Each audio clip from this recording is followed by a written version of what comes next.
All right, so hopefully everyone can see the slide deck. Again, good morning and thank you for joining us. And I want to, just express that we are just very appreciative of you all taking your time out today to be here with us in person and virtually. Today, we will be covering two proposed EPA actions to reduce ethylene oxide at commercial, sterilization, and healthcare facilities. These actions, if finalized, would apply to the Sterilization Services of Tennessee commercial sterilizer facility here in Memphis. As mentioned earlier, my name is Brandy Jenkins, and I am the Public Affairs Director for the U.S. Environmental Protection Agency Southeast Region. I am your moderator for today. First, I want to acknowledge the continued engagement and communication that we receive from you all here in the community. We sincerely appreciate you reaching out with your questions and concerns, and we encourage you to continue doing so. We're also appreciative of the engagement from members of the City Council, the Shelby County Health Department, and the Tennessee Department of Environment and Conservation. We are here today because our mission at EPA is to protect human health and the environment. And because EPA is taking a series of actions to reduce health risks from a specific chemical, ethylene oxide, that is both a source of air pollution in America and a source of potential risk to workers who work with this chemical. We are grateful to be with you today as a follow-up to our meeting that we held last fall in October, where we covered risks to communities due to ethylene oxide exposure, and let you all know that EPA was working on solutions to minimize those risks. So again, we are happy to be back in front of you today to update you on the next steps that EPA has taken. Today, we will share some background information about the risks, the health risks, and the significant steps EPA is taking to protect workers who are exposed to this chemical, as well as people who live, work, play, or go to school or daycare near facilities that use it. And we'll also talk about how you can get involved in providing input on EPA's actions, both because it can be hard to learn about potential health risks you might be facing, and because some of the information for how EPA is addressing this risk can be pretty technical. This is a tough issue to communicate. And I want to acknowledge that this is not necessarily an easy conversation we are going to have here today. As an agency, we are committed to meaningful community engagement and discussion on what environmental contaminants are impacting communities. That is why we are here today. We strongly believe that this communication is important and that for us to best protect health, we need to share the information we have with you all. It is also important that we do that in a way that is understandable and that helps inform decisions you might be making about your own lives. This is part of why we have a lot of time set aside today to take questions from you. If we say things today that are hard to follow, we speak with too much technical language, or we just don't cover things that are important to you, please let us know and we will take the time to explain things a different way. Before we turn to the presentations, I want to take time to explain in more detail how the question and answer sessions will work. We are going to answer questions at different points throughout, after all the presentations are completed, and then at the end, both here in the room and virtually. As I said earlier, for those of you online, please feel free to submit a written question at any time using the question and answer feature on Zoom, which is one of the buttons at the bottom of your screen.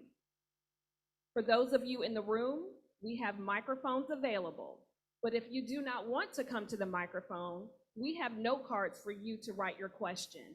Brenda is in the back, and she will be able to bring you a note card if you desire. The note cards and live questions are only for the information related to the ethylene oxide risk. Again, we are here to provide you information, background on the risk, and also about the proposed actions EPA is taking.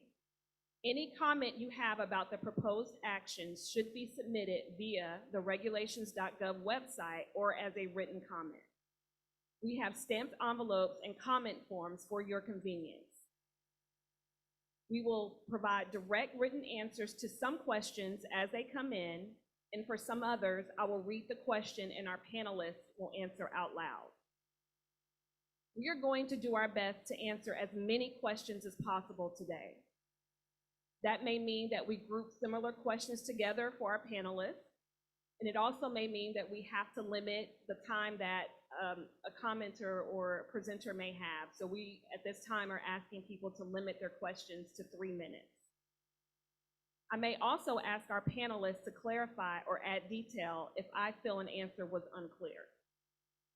If you feel that your question is important and we didn't get to it, or if you feel that answer to your question wasn't clear or quite what you're looking for, I encourage you to reach out to us after the session has ended or via email.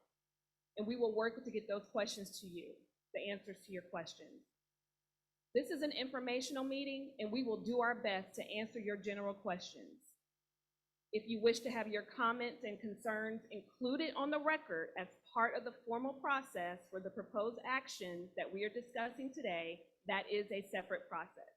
You're going to hear us say that over and over again today. We want to make sure that everyone has the opportunity to submit their written comments on the proposed action. There are several ways to make your voice heard, and we will be discussing these in more detail as part of our presentation. So, with those lengthy instructions out of the way, I'd like to introduce those you will hear from today. We have a panel of EPA experts, including Caroline Freeman, our Air and Radiation Division Director, Seneca Anderson, a technical expert in our Air and Radiation Division, and Aaron Jones, who is the region's emerging contaminants expert. We also have partners joining us virtually, specifically from the Agency for Toxic Substances and Disease Registry. Again, the question and answer session is limited to the current rule and the risks that have been identified. Please be mindful that we are unable to accept comments on the proposed rule and action outside of the formal process to submit those comments. And with that, I'm going to turn it to Caroline. She is our, as I mentioned, our Air and Radiation Division Director and oversees a team of technical experts working on air issues in Region 4. Caroline works closely with local, tribal, and state governments, like the Shelby County Health Department, and industry and others to achieve and maintain clean indoor and outdoor air, including reduction of exposures and risks associated with criteria and hazardous air pollutants like ethylene oxide. Caroline, I'll now turn it over to you.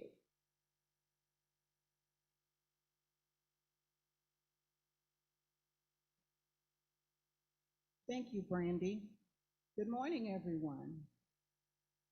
As Brandy stated, I am Caroline Freeman, and I serve as the Air and Radiation Division Director at the United States Environmental Protection Agency in Atlanta, Georgia. Thank you, first of all, for taking time out of your busy schedule to be here this morning.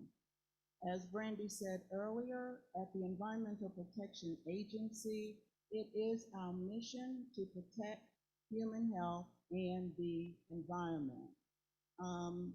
As far as why we are actually here today, we've already heard that there is pollution in this community. It is coming from an air toxics that we call ethylene oxide, which we often refer to as EtO. Last fall, we held a community meeting here in Memphis to share information on the long-term health risk posed by the inhalation of uncontrolled ethylene oxide emissions from Sterilization Services of Tennessee. That facility is located at 2396 Florida Street in South Memphis. We're here again today to talk to you about the recently proposed EPA actions designed to reduce risk and to encourage you to comment on those proposed actions. I'm going to hold on for a minute. I see some attendees walking in. Give them an opportunity to get situated. All right, let's start the discussion today talking about what is ethylene oxide. And, just to review briefly, for those of you who are not able to attend the meeting last fall, ethylene oxide, occasionally, people will refer to this chemical, like I said, as EO. You may also see it as EtO or EO, or it may be written out ethylene oxide. It's all talking about the very same thing. You usually cannot smell ethylene oxide in the amounts we find in communities here or near these facilities that we're talking about today. Now, what is ethylene oxide used for? It is actually, first, it's a chemical. In the chemical manufacturing process, ethylene oxide is used as a building block to make antifreeze. And in some processes, it is used to manufacture plastic bottles and other consumer goods. We're not concerned about a risk to you from those types of products in this community. The second use of ethylene oxide, however, that I'm going to talk about this morning, is its use in the commercial sterilization industry at facilities like Sterilization Services of Tennessee, which is located here in Memphis. Now, at Sterilization Services of Tennessee, ethylene oxide is used to sterilize medical equipment and supplies for the dental and medical industry. For this conversation today, the ethylene oxide that is coming out of Sterilization Services of Tennessee's facility as air pollution and air pollution only. We have no indication that ethylene oxide is being discharged into the water or onto the ground in any way that would cause risk. So again, that risk that we're focused on today is risk from air pollution only. Next slide, please. As far as the exposure of ethylene oxide, we have learned that ethylene oxide is more toxic than we initially thought it was. And that it can also cause cancer when people are exposed to it over a long period of time. Specifically, ethylene oxide can cause breast cancer and cancers of the blood and lymphatic system. By long periods, we mean when people are living near these facilities, breathing ethylene oxide every single day, 24 hours a day, from birth to age 70.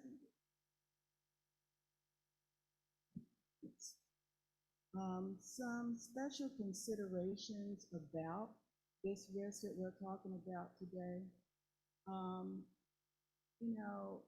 Some people are more susceptible to ethylene oxide exposures than others, either because they spend more of their time in areas where there is a lot of ethylene oxide, like workers who work at these facilities, or it can happen because for some reason their bodies are just more susceptible. Children and babies are more vulnerable to ethylene oxide exposure because we know that children are more vulnerable, we explicitly consider that in our analysis. Let's move forward. Our proposed action that we are taking right now on ethylene oxide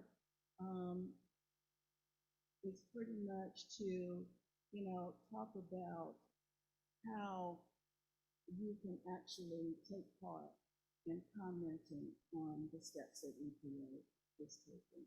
And so that's, again, why we are here.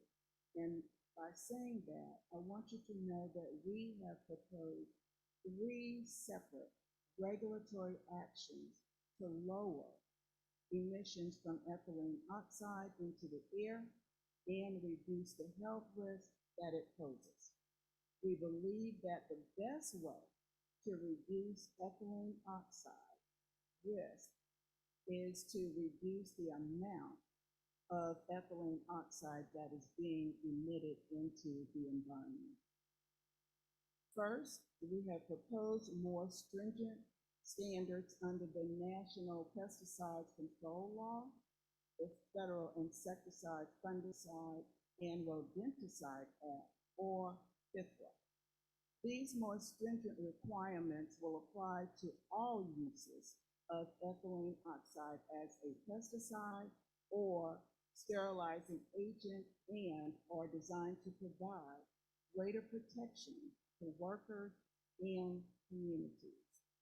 Second, we have proposed to strengthen our existing federal regulations that govern air emissions from commercial sterilizers like Sterilization Services of Tennessee. These proposed changes are designed to significantly reduce air emissions from these facilities and reduce risk to the surrounding communities.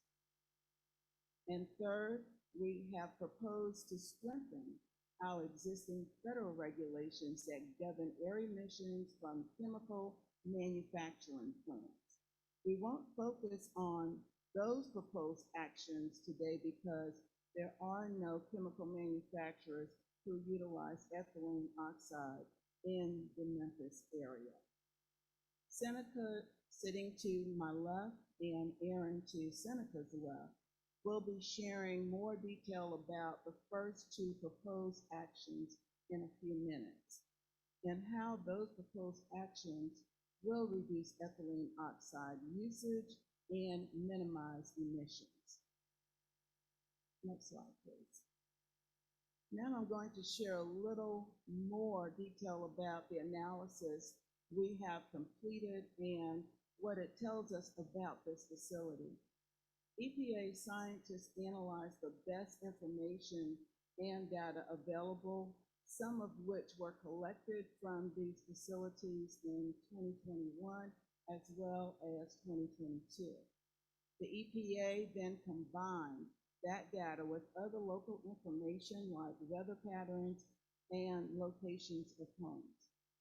Using those factors, the Environmental Protection Agency was able to model the risk from ethylene oxide.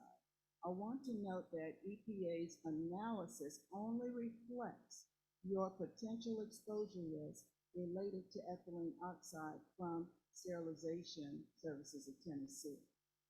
To estimate risk from a given chemical, we at EPA need to know 3 things: how toxic the chemical is and how close the source is, how much of the chemical is in the air, and how long throughout a person's life he or she may have been exposed to that chemical. Because EPA's analysis must be protective of human health, we use estimates of how long people are exposed that are on the extremely high end. For exposure to ethylene oxide, we're talking about people who live by Sterilization Services of Tennessee. Additionally, for community exposure, we assume that people spend all of their time in the area where the risk exists. Specifically, we assume exposure for 24 hours a day, 7 days a week, from birth to age 70, breathing in ethylene oxide in the area where the risk is. Those might not be realistic assumptions because most of the time everyone will leave their home at some point. But these assumptions do ensure that we are being protective of public health for everyone, even in the most extreme situations. For worker exposure, we assume exposure 8 hours a day, 240 days a year for a period of 35 years. And we also take into account any worker protections that are in place, such as personal protective equipment, when we make those estimates. So as we move forward to talk about this next slide, which focuses on a gradient map. And I want to say that the gradient map that's displayed on this slide is used to show ethylene oxide risk from Sterilization Services of Tennessee. I would also preference that we believe that there is elevated risk to people who live near Sterilization Services of Tennessee. But I want to be clear that there is also potential risk to people who work in these facilities or who go to school and or work nearby this facility. Now I want to point out a few features on the map that's on the screen. And please take a look at the dark orange box. That is the facility itself.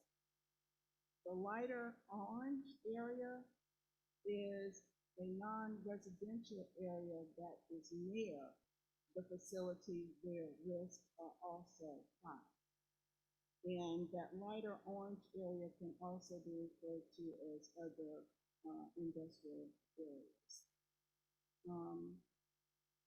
Now, the next thing I'm going to mention is something I want you to listen carefully to, and that is the blue area, which includes the residential areas where risks are at 100,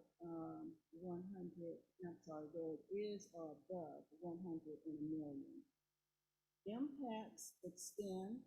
If you really want to get a close-up of the streets, there is a map in the back of the room in the right-hand corner of the sanctuary. And that map will also show impacts and where it extends. And I'll go ahead and just mention it now. The impacts on that map extend south to East Pebble Street, north to South Parkway East, 250 feet west of the intersection of I-55 and Riverport Road, and east to South Lauderdale Street. In the blue area, the darker blue shading reflects higher risk, and the lighter shading lower risk, albeit still all at or above 100 in a million. Note that as you move away from the facility in the dark orange box,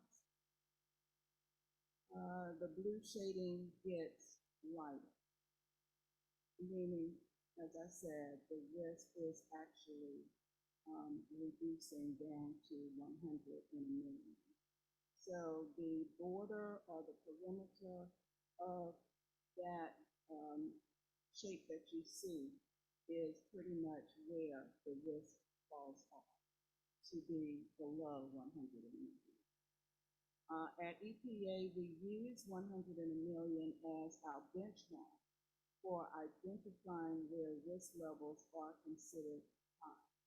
Now, we could say higher and are of concern to EPA. When we say 100 in a million, we want to be clear here.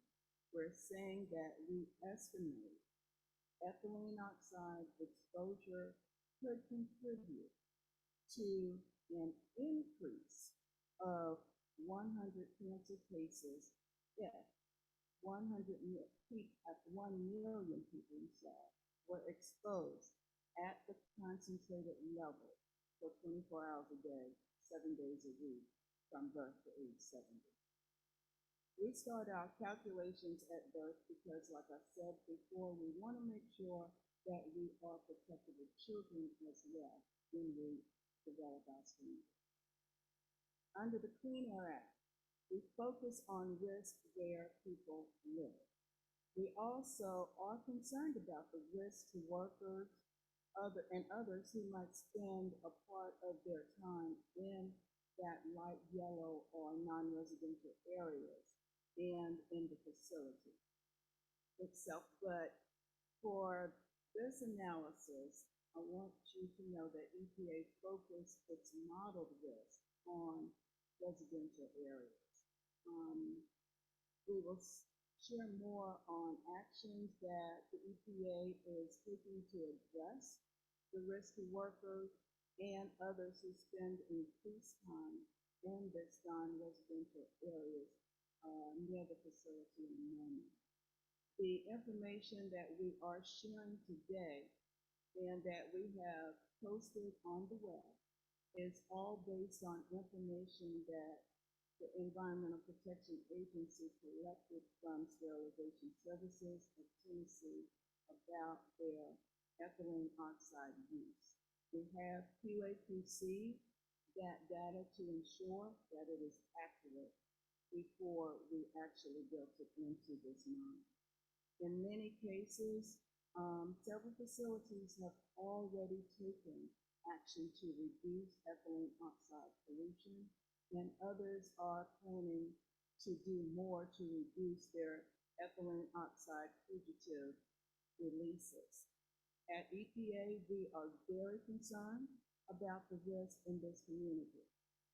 We are also learned that ethylene oxide is not a chemical that lasts in the environment for a long period of time. This means that by reducing the amount of ethylene oxide that is coming out of this facility, it will also reduce risk to the neighboring communities right away. Again, today our focus is on Sterilization Services of Tennessee.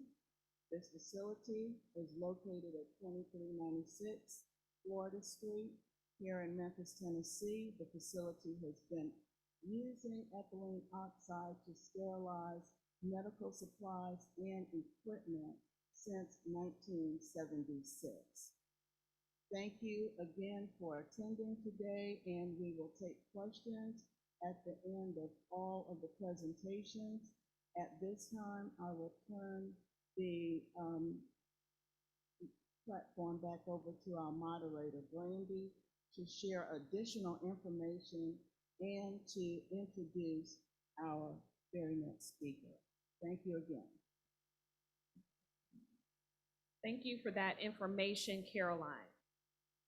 For those who are just joining us online, you can use the Q&A button so that you may privately submit questions. If you're having any trouble accessing the features in Zoom, please reach out using the Q&A feature. If you are listening on your phone and cannot access the Q&A function, press *9 to let us know you're having technical issues. Again, that is *9. Once we identify you by the last 4 digits of your phone number, press *6 to unmute.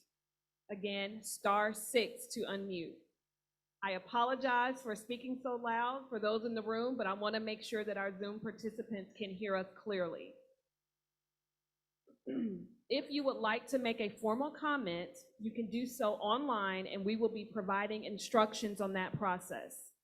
For those of you here, we have computers set up in the outside area and comment forms you can use to mail in your comments. At this time, we're going to move forward with our next presentation. I'll now turn things over to Seneca Anderson. an engineer in our air and radiation division who will be providing information on the proposed rule for commercial sterilizers who use ethylene oxide. Seneca?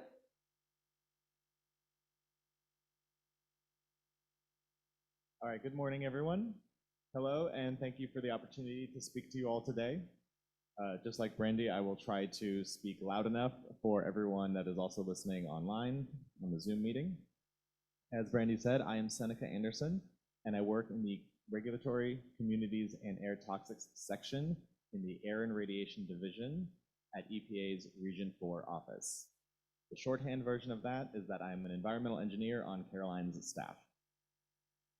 Today, I will be talking to you about the more technical aspects of the EPA's proposed action under the Clean Air Act and how it will reduce emissions of EtO from commercial sterilizer facilities like the Sterilization Services of Tennessee facility here in Memphis.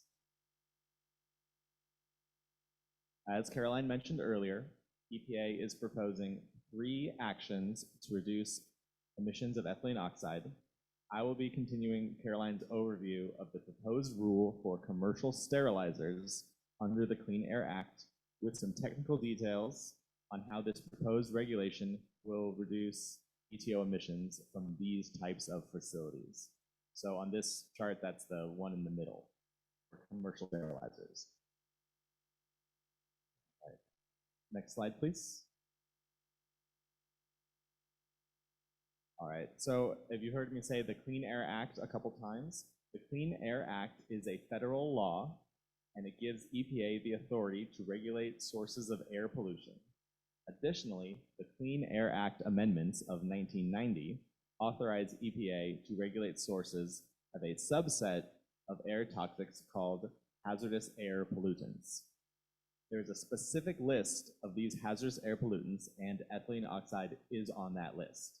So EPA is using its authority under the Act to propose regulations to further reduce emissions of EtO from commercial sterilizers. Next slide, please. All right, first, I would like to provide a little more national context. There are currently 86 of these commercial sterilizers operating in the country. You can see where they are located on the map here. The blue dots show the location of the 23 sterilizers where we anticipate risk to be the highest for people who live nearby. Sterilization Services of Tennessee is one of those 23 facilities with the highest level of risk. We are focusing the conversation today on this facility because we believe there is a higher risk to people who live nearby. But I want to be clear that there is also potential risk to people who work in these facilities or who work or go to school nearby. We considered all 86 of these sterilizers when we developed solutions to reduce emissions in the proposed regulation. Next slide, please. Now, where this pollution is coming from within the facility is important so that we can understand how solutions can be put into place to reduce the emissions.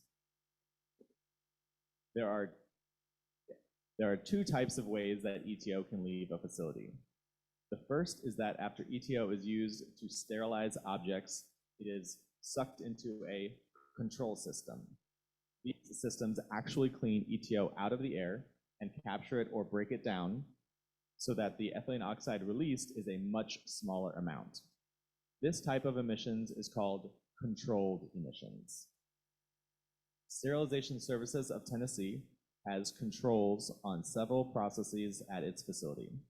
Their sterilization chambers and primary aeration rooms are controlled, and the air from these rooms passes through control devices that are required by state and federal permits and standards.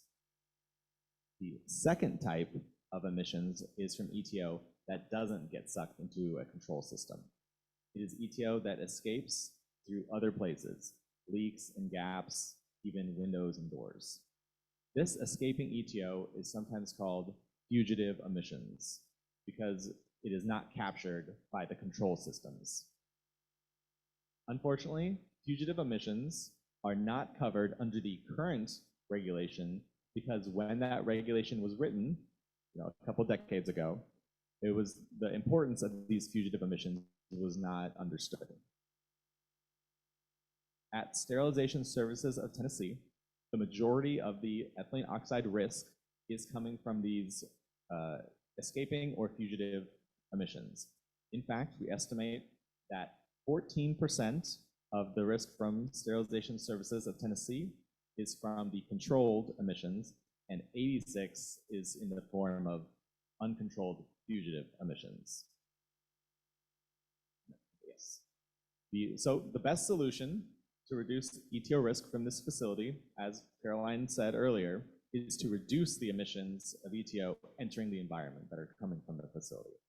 So the proposed regulation under the Clean Air Act will require greater control of the stack emissions that are passing through the control devices, but more importantly, it will require much better capture and elimination of those fugitive emissions that were not currently being controlled. So we estimate that the proposed regulation will reduce ethylene oxide emissions from all commercial sterilizers across the country by 19 tons per year, which is about an 80% reduction nationwide. More importantly, our proposed regulation will ensure that the lifetime cancer risk will be below 100 in a million for every community, including here in Memphis. As part of the proposed regulation, we are proposing a compliance deadline of 18 months after we issue the final rule. Under the Clean Air Act, it is allowed for 3 years after the finalization of the rule. That is the customary, what's usually done. But in this case, because of the elevated risk, EPA is proposing to shorten that timeline to 18 months. And this is one of the stipulations in the proposed regulation that we are specifically requesting comment on. And we'll talk a little bit more about, we'll talk a lot about how to provide comments on the rule. Additionally, we have learned that ethylene oxide is not persistent in the environment, meaning it is a chemical that does not last for a long time outside once it leaves. So by reducing the amount of ethylene oxide that is leaving the facility, the risk will be quickly reduced because it doesn't stick around. It either goes away or gets destroyed once it leaves. All right, yes. To ensure that our proposed regulation under the Clean Air Act will result in lower ethylene oxide emissions, we are also proposing to improve Sterilization Services of Tennessee's and other sterilizers' accountability by requiring more robust testing, monitoring, and reporting of EtO emissions. So we are proposing to significantly increase the monitoring requirements of EtO emissions to include continuous monitoring, and that is another part of the rule that we are soliciting comments on. Next slide, please.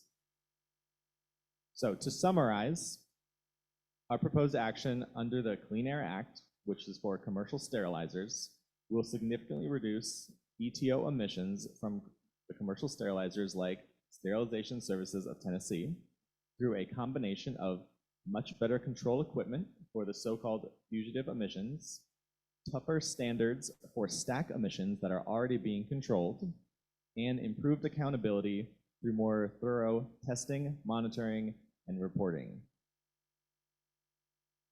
Next slide. All right, so I mentioned about that there were certain areas where EPA is specifically requesting comments, and there are 82 specific topics or aspects in the proposed rule that EPA is specifically asking for comments on. These topics are identified in the text of the rule with a numbering system that has the letter C followed by a sequential number, such as C-1, C-2, C-3, and so on up to C-82. We have an example here on this slide for the proposed emission standard for sterilization chamber vents, SCVs, as it's shown on the slide, which is topic number C8. So that's just an example of if anyone would like to, go into the text of the rule, how they can look for the specific areas.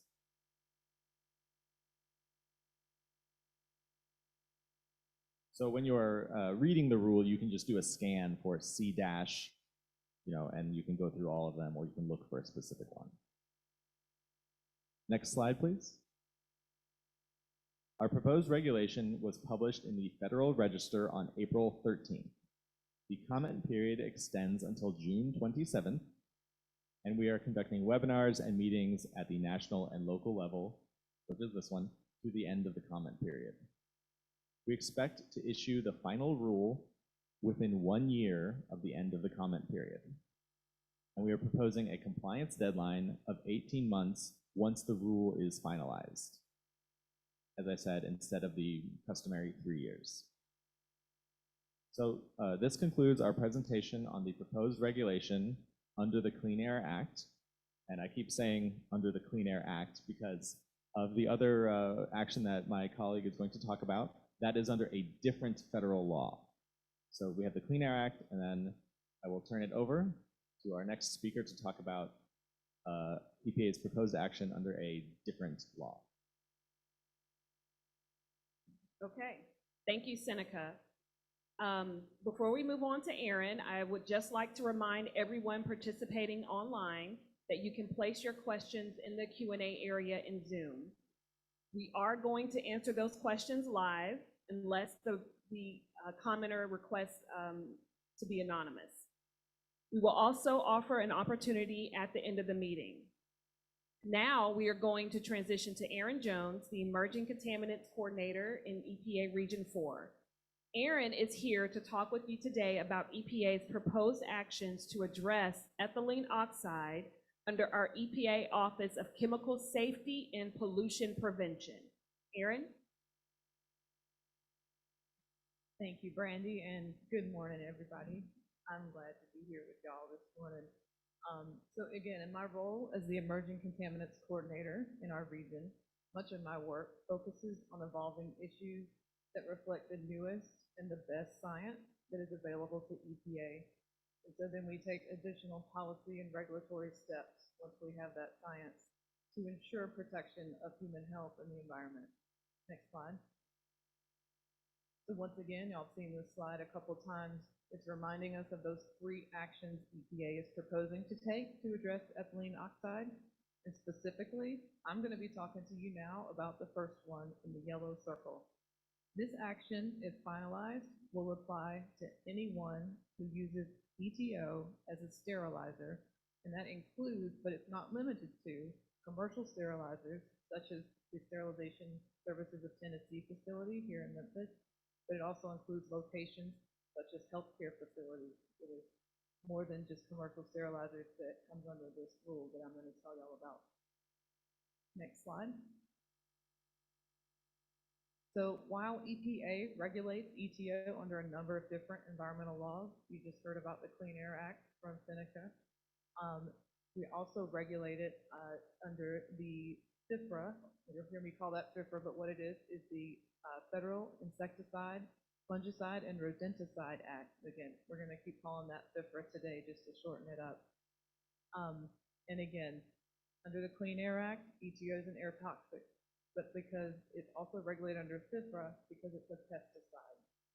So we've got 2 different environmental statutes, 2 different sets of authorities that let us reduce risk from EtO because we've got 2 different actions here. When ethylene oxide is used to sterilize products, it is considered to be a pesticide under federal law. Next slide. So as part of our mandate under FIFRA, EPA's Chemical Safety Office reevaluates existing pesticides as part of our registration review program. We reassess the safety of each currently registered pesticide every 15 years as part of our risk assessment process, and we take any needed steps or what we call mitigation measures to address any risk that we find. And the way we do that is generally not by proposing rules the way that our air office does, but by proposing changes to what is essentially a license or a label that defines how a pesticide should be used. And we do this in a proposed interim decision, or PID. You may hear us keep talking about PID and the proposed action that we're taking. In April, we used our authority under FIFRA to propose this comprehensive set of new mitigation measures to protect people facing long-term exposures to this dangerous chemical that's known to increase the risk of certain types of cancer.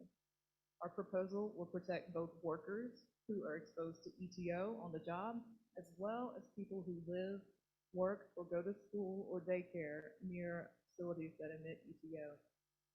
These proposed actions would be applicable nationally, again, to anyone who uses EtO as a sterilizer, and it's not just the large commercial sterilizers treating medical devices, but to all facilities that use ethylene oxide to sterilize things. Again, this includes some healthcare facilities and facilities that sterilize dried herbs and spices to prevent illness caused by Salmonella or E. coli. Our proposal also reflects significant coordination with the Food and Drug Administration, the Centers for Disease Control and Prevention, and the Occupational Health and Safety Administration to deliver these risk reductions while maintaining critical sterilization capabilities. Next slide. The actions we've proposed are driven by the latest available science, including a new agency analysis showing that risks to workers who sterilize products over the course of a 35-year career are more significant than we previously thought. First, we're proposing to prohibit the use of EtO where it's not needed because there's an effective alternative, and this includes in museums, archival settings, beekeeping equipment in North Carolina, cosmetics, and musical instruments. Next, we've proposed several measures to reduce risk from EtO in settings where we don't have effective alternatives that exist right now, like sterilizing certain medical equipment and for dried herbs and spices. Generally, these measures are aimed at reducing the amount of ethylene oxide that's used and decreasing the worker exposure to EtO by automating the processes. For workers, we're proposing to reduce the amount of EtO that's used to sterilize medical devices, while still making sure that the FDA requirements for sterility are met. Our proposal also includes requiring engineering controls such as automation, separating HVAC systems between offices and EtO sterilization areas, increasing the ventilation in EtO storage areas, and emissions capture technology so that we can reduce exposures to workers during the sterilization process. And we're expanding personal protective equipment requirements, PPE. You may hear us talk about PPE a little more. So to ensure that the workers in these facilities are wearing PPE during certain tasks of the sterilization process when EtO exposures could be higher.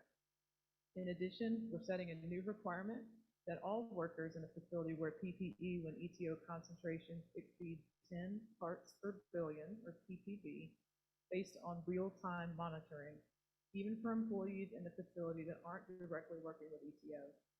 10 parts per billion, ppb, is the lowest real-time concentration of EtO that we can quantify in a commercial sterilization facility using the technology that we have today.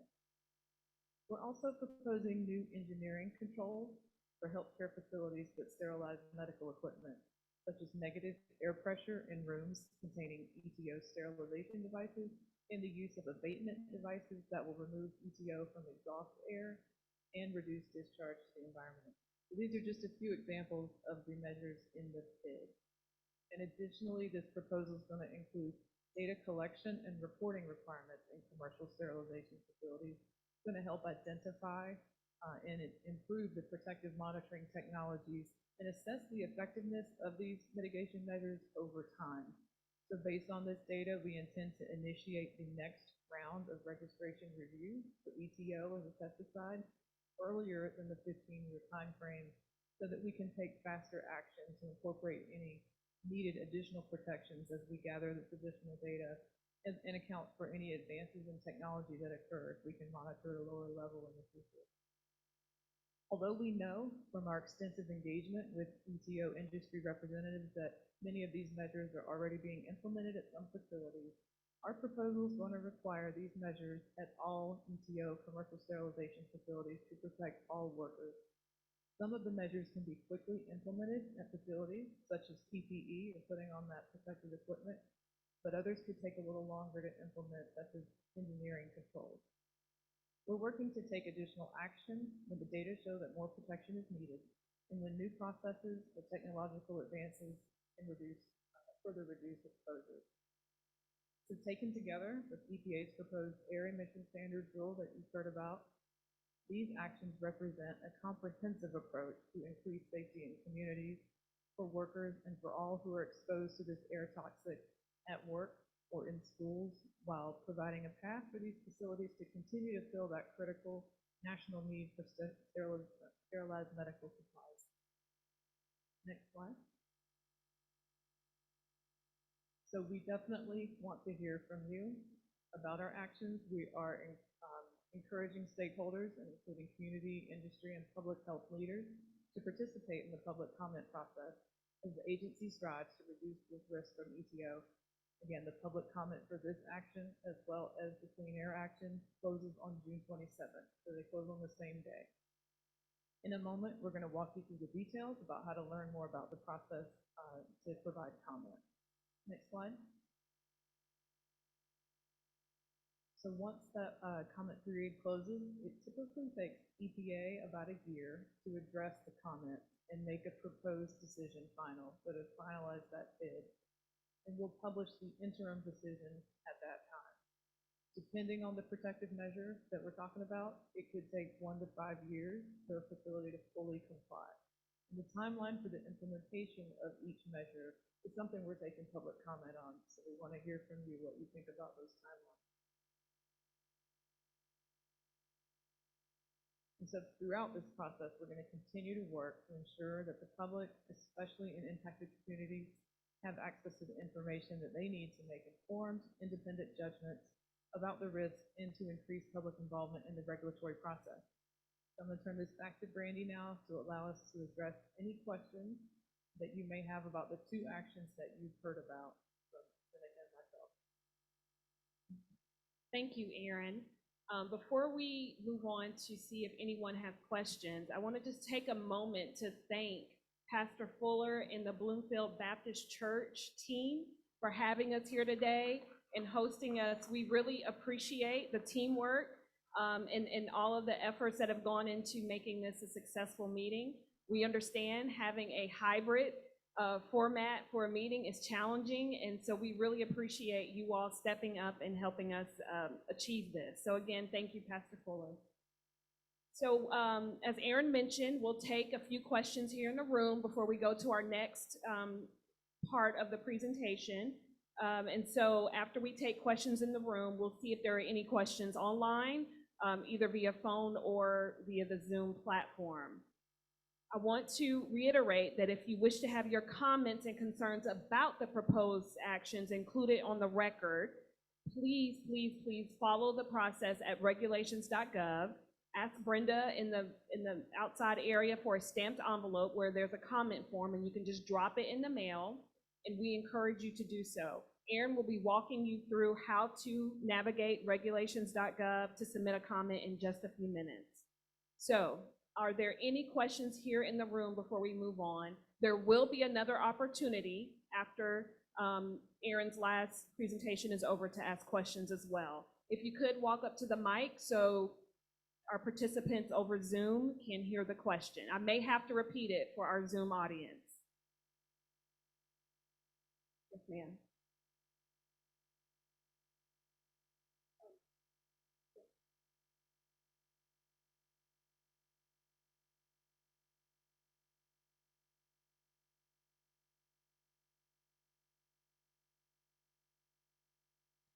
Thank you. My name is Jacqueline Wood, and I'm concerned about the smoke at Napco Valero in the morning. The smoke is white in the morning, but at night it's black. Do anyone check the smoke tank at night? So I'm going to turn that question over to Caroline Freeman, and she can speak on how smokestacks are tested or monitored and things like that. Yes, ma'am. Thank you. Okay, thank you very much, Ms. Woods, for that question. I would say this, the way how the regulatory authorities are handled in the Southeast region under EPA's umbrella, we have a delegation of authority with the state of Tennessee, who then has further delegated the Clean Air Act program down to Shelby County Department of Health. And so they are the permitting authority for that facility.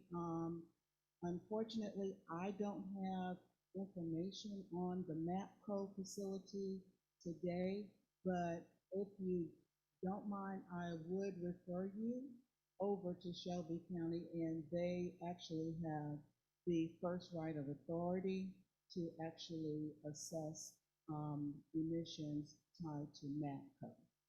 I could talk to you, even after this meeting, to make sure that you are connected with the right person, and maybe they can get them to go out and do an assessment of the facility for you. Okay, thank you.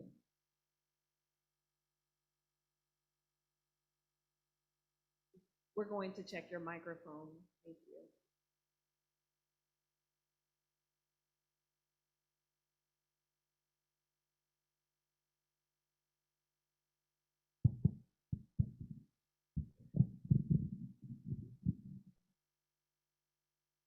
If your proposed actions are not taken within the 1 to 5 year period of time, what is the next step?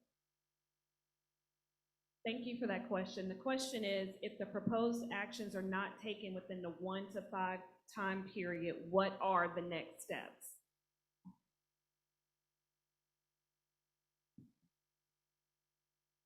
All right, thank you.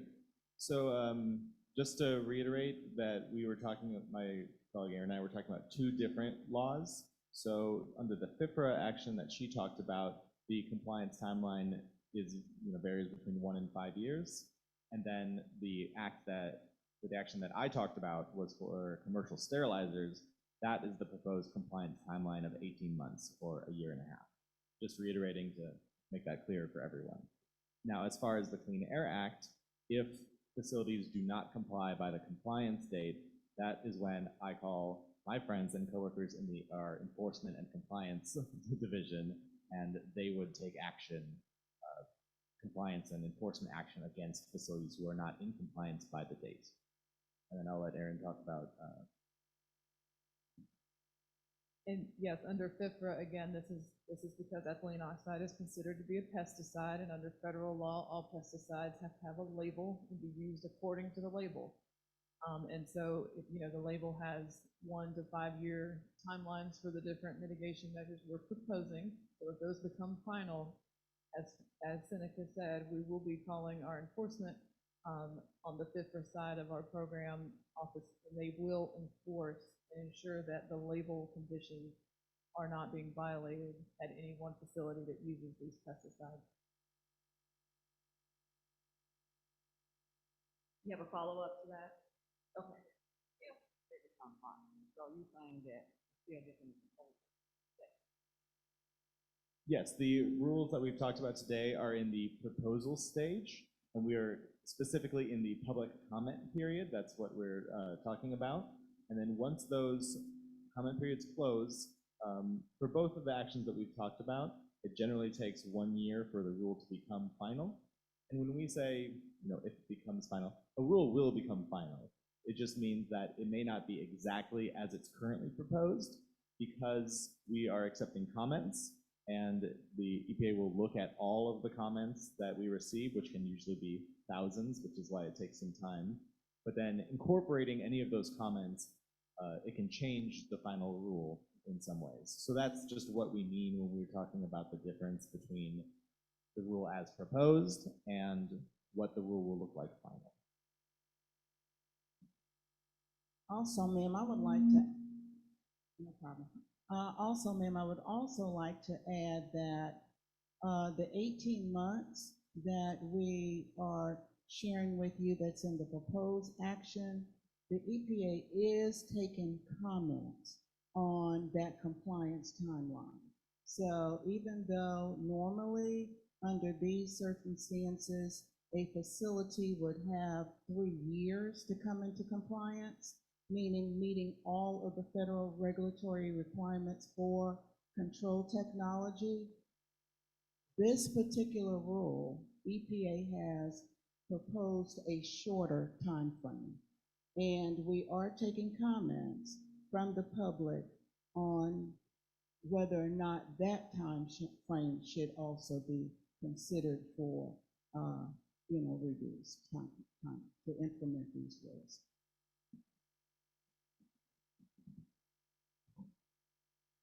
Yes, ma'am, thank you. My name is Gail, and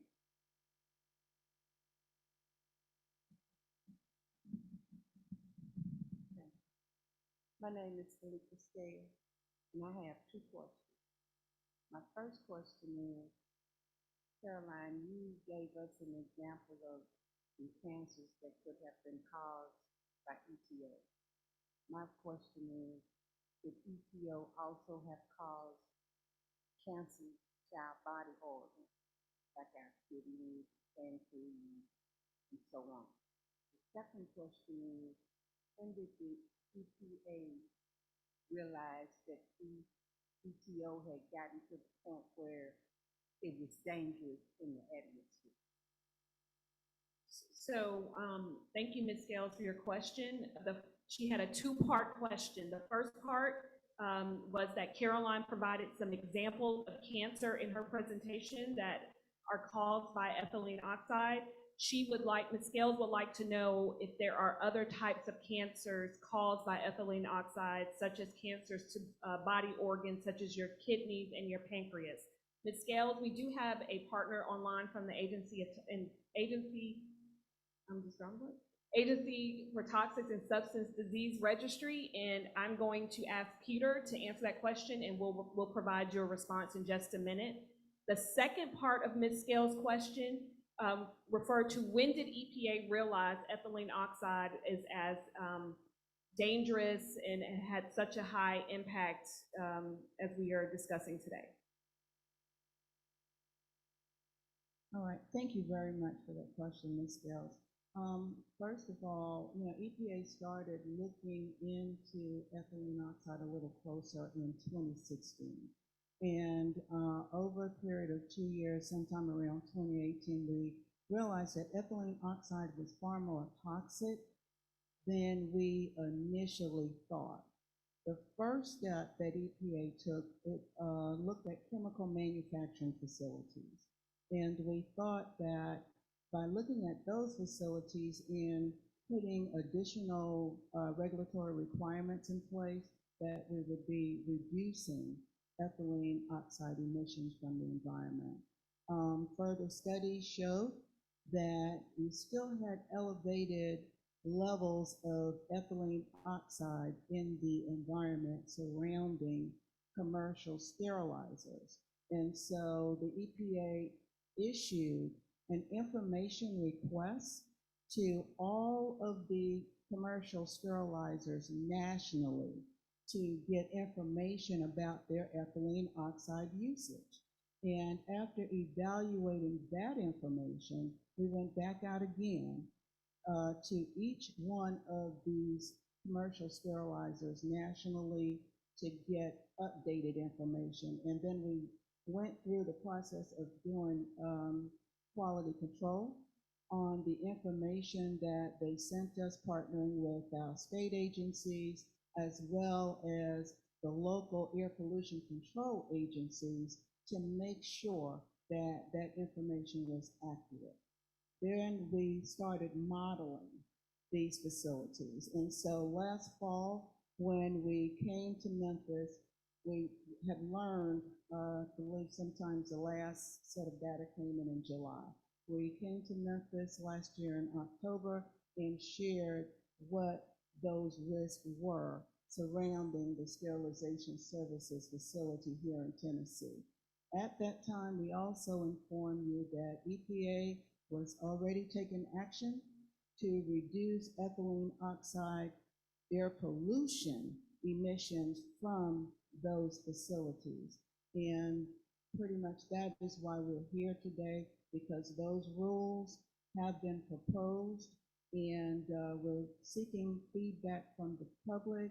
Not only that, but when we were here back in October, we promised to come back and share with you what those stringencies are that EPA is proposing in this rule, to make sure that you were clear, so you don't have to spend a whole lot of time going through the entire rule, but know how to go to those areas that the agency is taking comment on. As far as the different types of cancers, I only spoke to the one that EPA have actually done research on. Now, I will, pass the microphone back to my colleague who is participating via Zoom from the Agency for Toxic Substance and Disease Registry, who has more experience in that area. I don't want to comment on something that I'm not familiar with. Brandy. Okay, thank you, Caroline. So Ms. Scales, our colleague Peter Kowalski responded with, in a worker health study, an Emory researcher looked at all types of cancers from 1987 to 1998 in over 18,000 workers.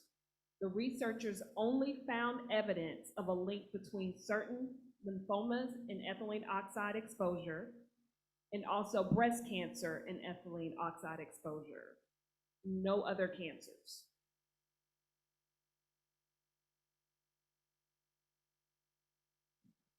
And I also want to add to what Brandy just said. The risk that we're talking about, that's not the baseline risk, that's an added risk. And we're talking about a long-term exposure risk. I want to make sure I'm clear with that. But at the same time, we are mindful that, all of our bodies are not the same. And so some people are more susceptible to, developing different types of health conditions than others. And so we want to make sure that you know that we are mindful of that. But keep in mind, we're not health professionals. Our focus is on the environmental side. And that's why we're partnering with our federal partners, with the Agency for Toxic Substance and Disease Registry, who are public health professionals to actually help with the health-related things. Okay, sir, we'll take your question. Good morning. How y'all doing? I'm trying to find, I just changed it. Inside of here, there's gonna be a national, like a lawsuit about this. Okay, I'll say about a quarter mile from the site. It's about 3 or 4 people like 40, 45 years old. They dead and gone. I'm just saying, I heard about the immune system and stuff like that. And my stepson died in January. Okay, he played football and he was dispatched at UPS. That's what I'm saying. And he drove up in this area. Okay, I went to Vietnam. They had Agent Orange over there. A lot of veterans got there later on when they came here, like 30 years later, and they most of them did. I didn't get it. And then I know people that didn't smoke and standing or nothing. I mean, I saw a lot of my neighbors gone. I mean, they gone. Just like the Roundup. Okay, this is my Roundup. I know it's an insecticide. This is a pesticide. Different than animals and plants, but basically they're the same. Okay, what I'm saying is, I go somewhere, I could leave here, go to California, I'd die. Because I've been in this area 30 or 40 years. So if there'll be a national lawsuit about this, this is what I really want to do. The others, they jumped to me. A national lawsuit. I mean, I know people that died, been here 50, 60 years, they just died all over the place from unknown counts. I mean, counts that you ain't never heard of. Prostate, I'm talking about some counts you ain't never heard of. I just want to know if there'll be a national lawsuit. Thank you, sir. I didn't catch your name, Logan, Mr. Logan? and I say about a quarter of a mile from the plant. Okay, Mr. Logan lives about a quarter of a mile from the facility, and his question is whether there is going to be a national lawsuit. He also commented on and reflected on the loss of several neighbors and family members that have passed away from cancer.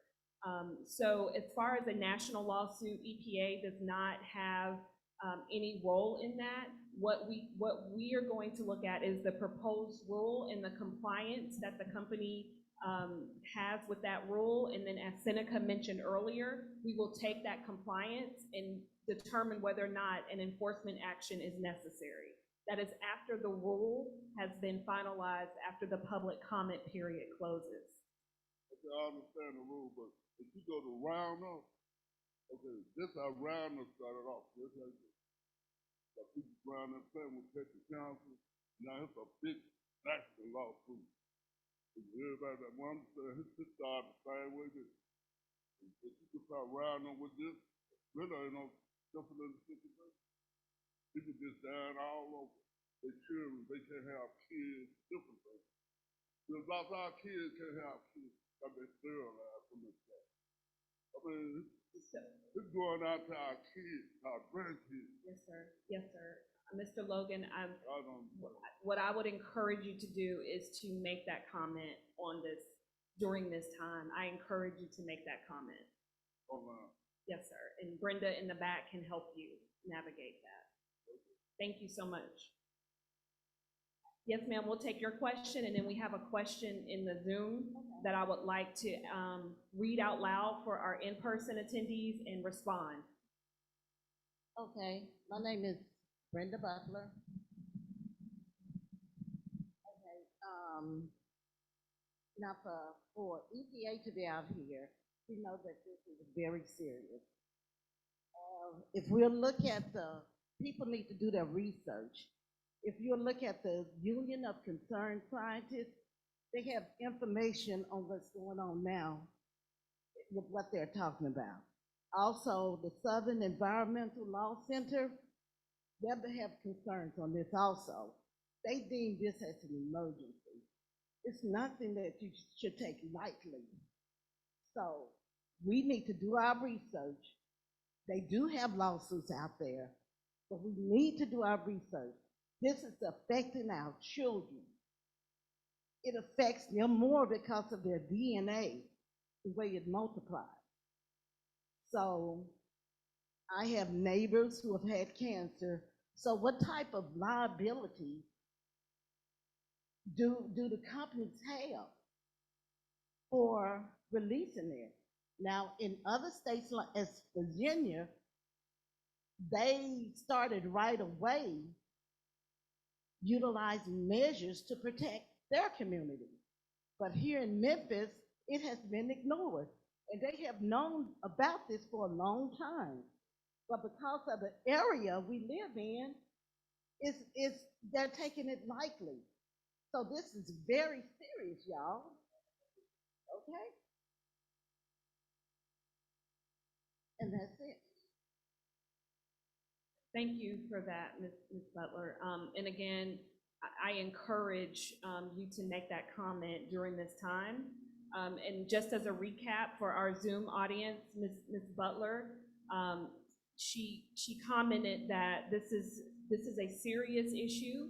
EPA is here to share this serious issue and concern with everyone, that there are several organizations that have information related to this topic, the Union of Concerned Scientists and the Southern Environmental Law Center. She encourages her neighbors to inform themselves of the information provided by these organizations. She also commented that this is a serious, serious concern for our children. And she also made the comment that the company has not taken steps to reduce the risk. So thank you for that, Ms. Butler. I do want to go to our question online, if you don't mind. And again, we still have another presentation, but we will also open it back up for a Q&A in just a minute. So Mr. Dennis Lynch online wants to know if the Memphis area population is equal to 1 million, does that mean 2,000 people in Memphis are at risk? So we have one of our risk toxicologists online from EPA, Dr. Rashidra Walker, and she has responded with a lifetime cancer risk of 1 in a million means that for every 1 million people who are continuously exposed to a certain level of a pollutant over 70 years, 1 person may develop cancer. These risks are on top of any other cancer risks from other sources, as Caroline mentioned earlier. For Memphis, the estimated risk is 2,000 in a million, which means that 2,000 people may develop cancer due to ethylene oxide exposure. Thank you, Dr. Walker, for that response. And I also want to acknowledge that Mr. Craig Dolniak from Congressman Steve Cohen's office has joined us virtually and has expressed his support to the community and the congressman's support, and he is listening and monitoring the actions of EPA, the proposed actions, as well as the facility, Sterilization Services of Tennessee. So I wanted to acknowledge that. So I will turn to your question in the room. Thank you for your presence. Yeah. Multi-part question. Earlier you were discussing the fugitive emissions. So just for clarification, my name is Jay. For clarification, is Sterilization Services of Tennessee still open for business currently? Just want to make sure, just so I have a better understanding. Yes. And so the fugitive emissions that you've noted, has there been like I guess an end or a stop to the emissions, those fugitive emissions coming from that facility?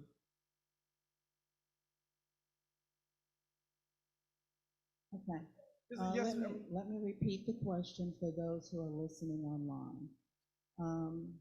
What's your name? Jay. Jay? Jay. Jay. All right, Jay, thank you. The question that Jay asked was whether or not the fugitive emissions that Senator Anderson referred to during his presentation, are those fugitive emissions still of concern for Sterilization Services of EPA, Sterilization Services of Tennessee? And not only that, but is that facility still open and operating? Okay, let me answer the last question first. Yes, the facility is open and it is operating. Number 2, are those fugitive emissions still of concern? Yes, they are. Now let me go a little further. When Seneca was talking about the proposed rule that EPA released most recently for commercial sterilizers that we're here talking about today, to hear from you all and encourage you to comment on their proposed rule. He also mentioned the existing rule. And under the existing rule that is in place, EPA did not know about the risk associated with ethylene oxide as it does today. And I talked about that earlier. However, because we did not know that, the existing rule that's on the table right now governing that facility does not regulate fugitive emissions. This proposal that EPA has on the table right now will require additional controls to be placed on that facility if it chooses to continue to operate to reduce those emissions from escaping into the environment. And the fugitive emissions that we're talking about, they're not going up the stack and coming out of that facility.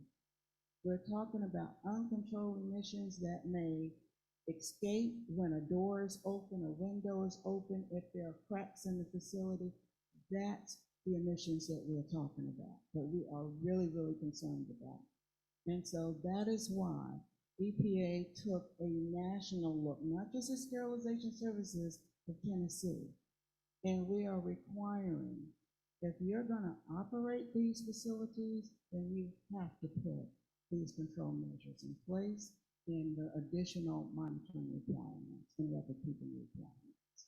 So I just want to be clear and make sure that I explain that. Understood. And you said that a currently proposed 18-month, I guess, evaluation period is in place. The 18-month, that's the compliance period. So right now, we're doing the public comment period. Okay, the public comment period closes on the 27th of June. And we want you to get your comments in. And so from this close of the comment period, EPA has to go through and read every last comment nationwide that comes in on this proposed rule, and we have to respond.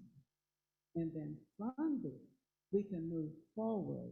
And after looking at some of these comments, it may require additional stringency be put in place. Like a shortened timeline, so like a shortened timeline. Well, it depends on the comments that are coming in on that timeline of 18 months. And that 18 months is only for existing facilities. That means sterilization Services of Tennessee is already up and operating.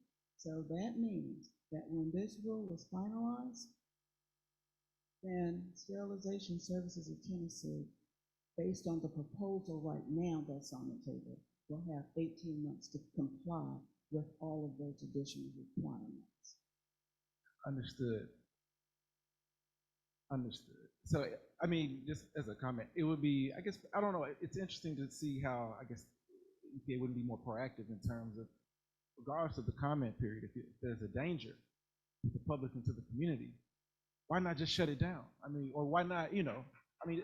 Hold on for a minute. Just simple and plain. Yes, Jay, no, let me answer that too. The risk that we are talking about, this is a long-term exposure risk. It's not an acute risk where you walk outside and you are exposed to a chemical and you're passing out. This is not an acute risk. So I have to make that distinction. And not only that, the risk that we are talking about, when I told you we were very, very conservative with our risk model. And in addition to that, I also want to say that this is an added risk on top of whatever the existing exposure risk is in this area. Okay? And that was actually my next question, how your data and models coincide with the other health risk or potential companies in the area, right? That have their own pollutants and emissions. How does your data align with the existing risk? And how does that impact the timeline in terms of actions that you would put into place to protect this community? Okay, thank you for that question, Jay. And for the listeners online, let me say what Jay is asking is, did EPA evaluate the risk associated with ethylene oxide exposure with risk from the other facilities that are operating in this area? Unfortunately, Jay, the Clean Air Act only allows us to look at one pollutant at a time. And so we do not have information on multiple risks from multiple different facilities operating. So I can't speak on that right now, but that's something that EPA is looking into in partnership with our Office of Research and Development on how to take a look and how to address cumulative risk. Thank you. Last question. seriously, it's literally my last question. And I come with good intentions, by the way. Of No, course, please of course. ask your Yeah, of course. questions. We want to answer. Yeah, for them. sure. So thank you for the information. So is there, does the EPA work with local authorities to provide proactive solutions in terms of healthcare screenings for community members in order to gauge or to gain more data on how many people have been impacted potentially by the pollutants coming not just from sterilization services, but from the other companies in this community? And is that something that could be made available to people even today or in the very near future? All right, I'm going to try and restate Jay's question, but a shorter version. And pretty much what Jay is asking is whether or not the EPA partner with local, agencies to actually conduct health studies on areas. I will say EPA, we are, like I said, we don't do health studies per se. We partner with our federal sister agency, which is the Agency for Toxic Substance and Disease Registry. And that agency partner a lot of times with the local health department, and health assessments are done, at that level. But EPA do not initiate health assessments. So Jay, what I'll also respond to is our colleague Peter indicated that the state of Tennessee Health Department, they look at cancer rates in the area and they have prepared a report that is available. So I want to make sure you get that information. So let's exchange contact information. I can get that report to you. Jay has another question. But it's the other thing, the same question. Okay. Like the resources, are there any resources that could be made available to community members either today or within the immediate short term so that they can seek, compensation? Well, not necessarily compensation, that word is triggering, right? But receive subsidies, yes, for receiving maybe health screenings or health checks, right? Is there anything that people can do to get themselves checked out? Let's say after this meeting, oh, I'm concerned. I need to go to the doctor to see if my kids are impacted right now. That's the question. Okay, Jay. So Jay's question is, what can be done immediately for residents to go to a healthcare facility to receive a screening? Jay, what I would say is we would need to work with the Shelby County Health Department because they would have the direct access to those resources or could direct you in the right way. So let's talk right after this, and I want to make sure all of you get the information and we want to answer your question. I just want to do a little research on my end to make sure I get you the correct information.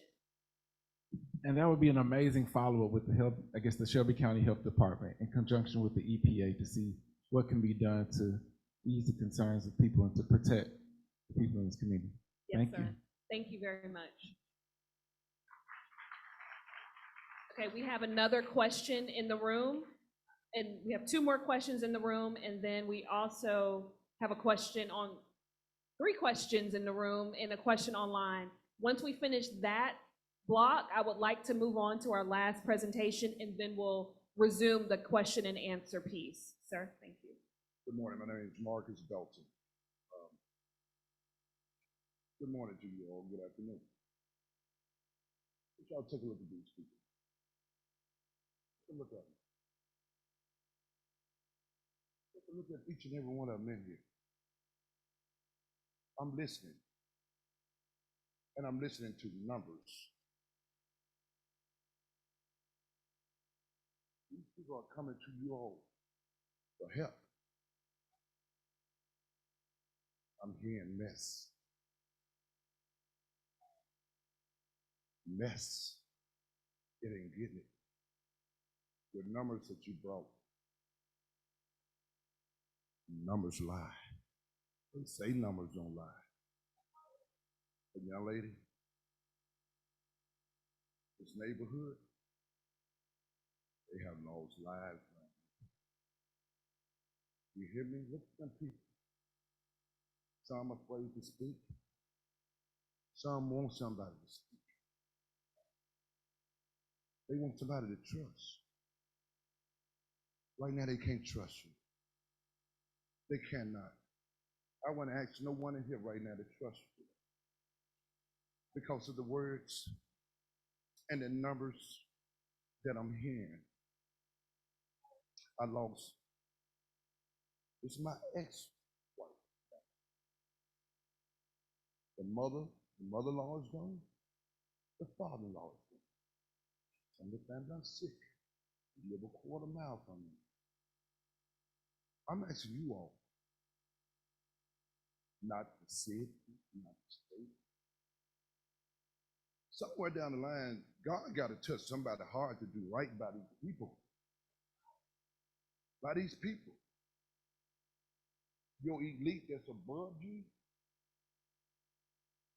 tell them it's more than just about money. Tell them his lives been lost, just like COVID. Lives have been lost, and the ones that were sick and caught COVID, they left here a little quicker. You understand? These people could be at home resting. These people are tired because it's long process. It don't take all this time to help these people out. I learned as coming up in school, high school, college, and then around the elite. If people don't demand respect and calm, you know what happened to them? They get taken advantage of. So I'm asking you all, my name is Marcus Belton. Born and raised in Memphis. From South Memphis, from all through Walk Home, all through South Memphis, from North Memphis, from the projects, from Scutterfield, from her village. I love this city. And we've been putting up with this too long. You understand? You all have to demand respect. Because if you don't demand it, you ain't gonna get it. I promise you that. Y'all have to stay together as one. Your loved ones is gone. Think about your loved ones that you done buried. And you wondered, how did they get sick like that? You done ask yourself several times, what happened? God done told you what happened. And then you come back to the people. Listen. Because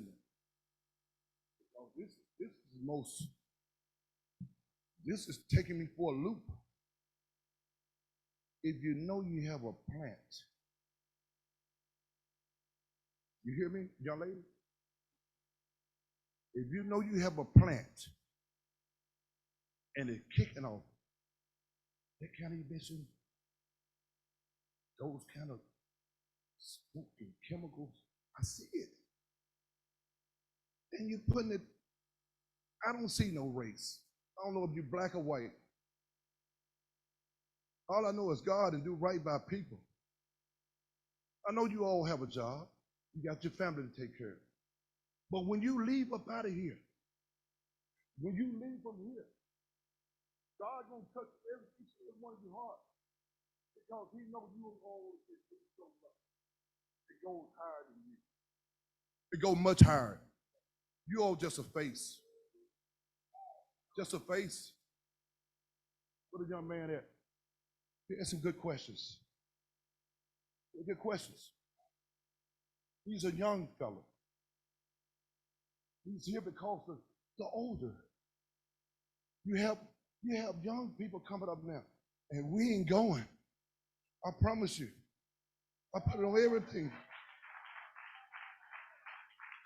If it takes me to stand out all day long, because I'm from walking home, and I've been on around here all my life. You have a park, Mr. Martin Luther King. our park that we love so much, that we have big events at. And we've been having events over there for years. And you telling me while people over there barbecuing, partying, that they may be breathing in a nuclear bomb? That's what it is, because it's killing. It's killing. You wouldn't want your mom, you wouldn't want your mom, your father, your grandmother, your daughter, and especially you, young lady, you wouldn't even want yourself to be there around here to breathe that in. So I'm not going to stay long. I thank each and every one of you. And don't take it to my heart. Please don't. Please don't take it to my heart. Because I feel each and every one of these people in here. And when they leave here today, they're going to feel like foot soldiers. If they don't feel like foot soldiers, they ought to feel like foot soldiers. Because they loved ones that this place took out of here early. They think about them every day when they around the stove kitchen, when they cooking during Christmas time. They loved ones gone, and now they know why. They know why now. And you think they want to hear this coming out you all's mouth? I'm gonna be honest with you. Some of the things that you told some of the people in here went in one ear and out the other. God reveals a lie. You hear me? God reveals a lie. I walk right by God. That's the only way to walk. So have a blessed day. And I'll be back.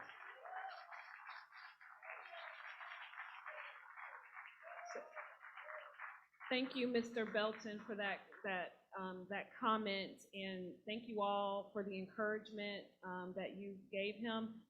I want to just say that, EPA as a science-based organization, we are using the science to drive our next steps and how we approach regulating not just this industry here, the Sterilization Services of Tennessee, but all other industries. So to the best of our ability, we are using that science to make these informed decisions. And again, we sincerely appreciate you all being here, and we want you to feel comfortable commenting. And if not, again, we have the note cards in the back, and I can read your comment out. We want you to make these comments officially for the record. That is what we encourage you to do. Please, please, make these comments officially for the record, and we will continue to use that science to guide our actions moving forward. I don't know if Caroline has anything else that she wants to add to that. Actually, Brandy, I don't have a whole lot to add to what you just shared, but I listened to Mr. Felton, and my heart goes out to him. And I am a believer myself. Let me say that. I have lost my father to cancer. I have 3 brothers that are dealing with cancer right now. So I understand. I understand. And just to share with you, not only that, this is not about meeting, but just so you'll know, that you do have sympathetic hearts sitting before you. As a 12-year-old child, I'm trying to understand why my father passed away. As a 14-year-old child from rural South Carolina, I'm trying to understand why I'm losing another. Okay, so I understand, and I'm not sitting here for show. I'm not sitting here to check a box. I'm sitting here to make sure that I share with you this public comment process so that your voice can be heard on the actions that EPA have on the table. That's why we're here today. You know, I heard everything that was said, but I want you to know that we're not taking, you know, the situation for granted. We're serious about it. And when I made that commitment back in October that I would be back, I'm here. My word is my bond. Okay? And I need to hear from you all. Take advantage of this public comment process. Take advantage of it. You can inform change. We talked about the 18 months. That's up for you know, feedback. That's open. Comment on that. Say, EPA, we believe that you should shorten the time frame. Your voice matters. That's why we're here. Thank you very much, and I'm gonna, you know, just turn the platform back over to the young lady standing at the mic so she can answer her question. But I just had to stop for a moment to let you know we're not here for show. We're here because we are committed to this process. We're committed to ensuring that the people here in Memphis' voice are heard and that your voice is used to inform change. Thank you so much.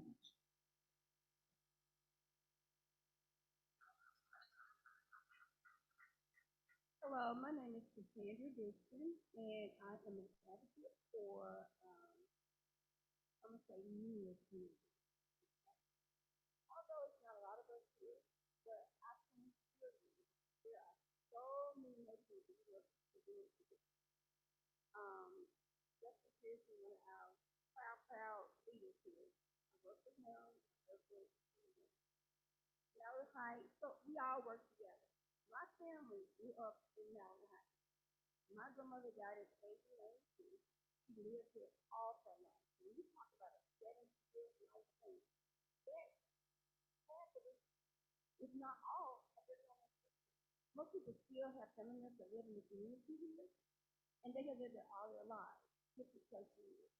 So the first question I have is, when did the sterilization and substitution, when did they first start? What year? 1976, well, wait a minute, let me make sure everyone online heard your question as well, Ms. Dixon.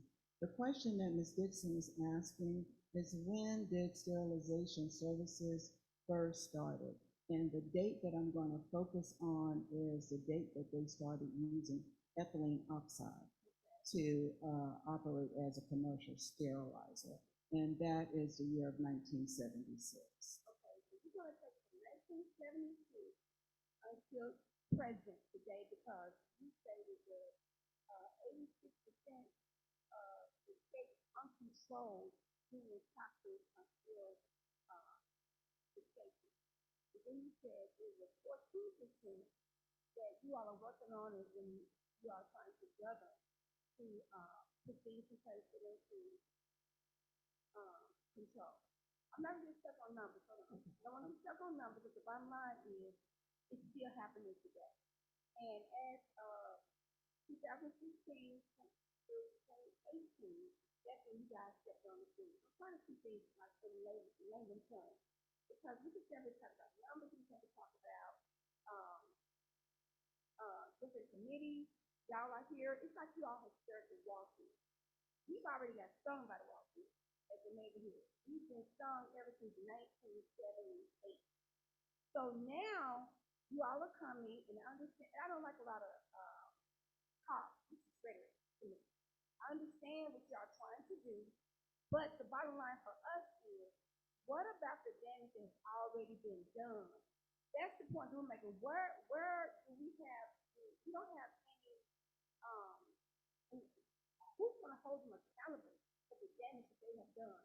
I know for my family, my mother is in her 70s. okay? I have sons in their 70s. You're talking about a prolonged period of time.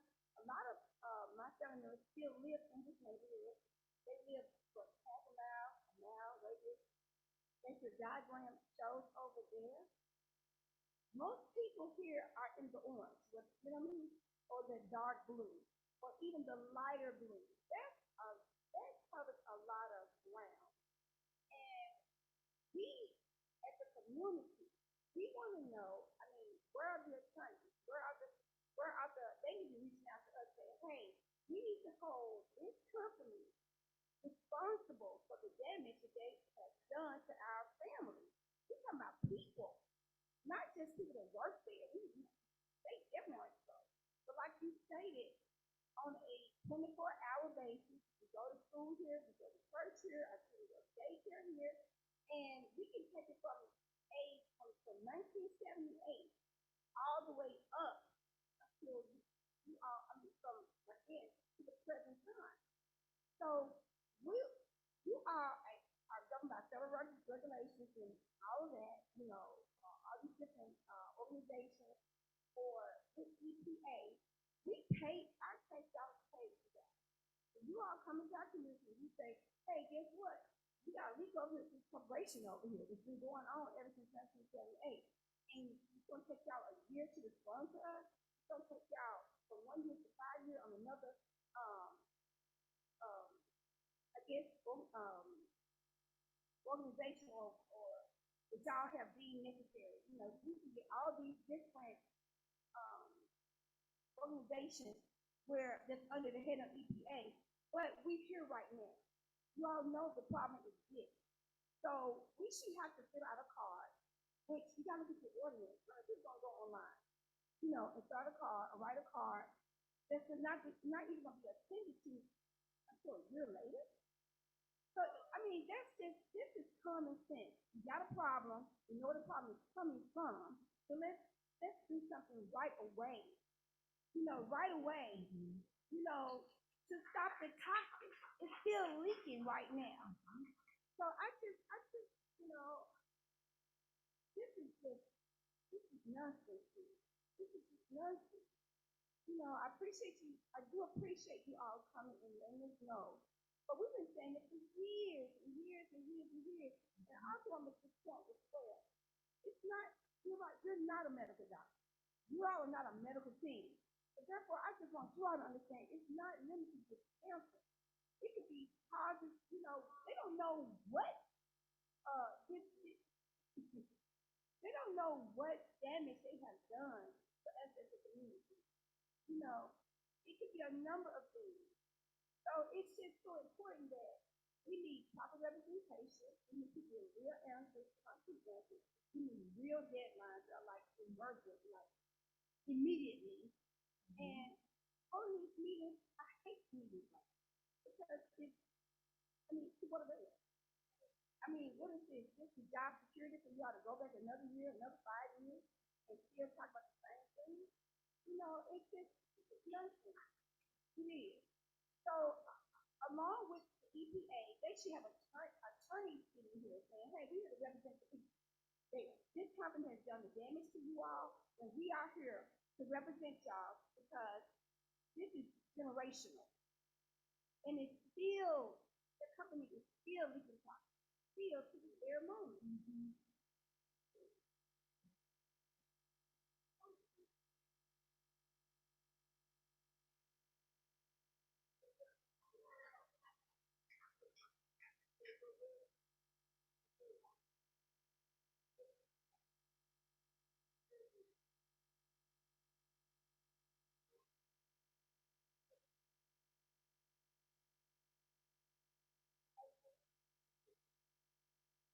After this, I want to have a request. Can I get a copy of the piece?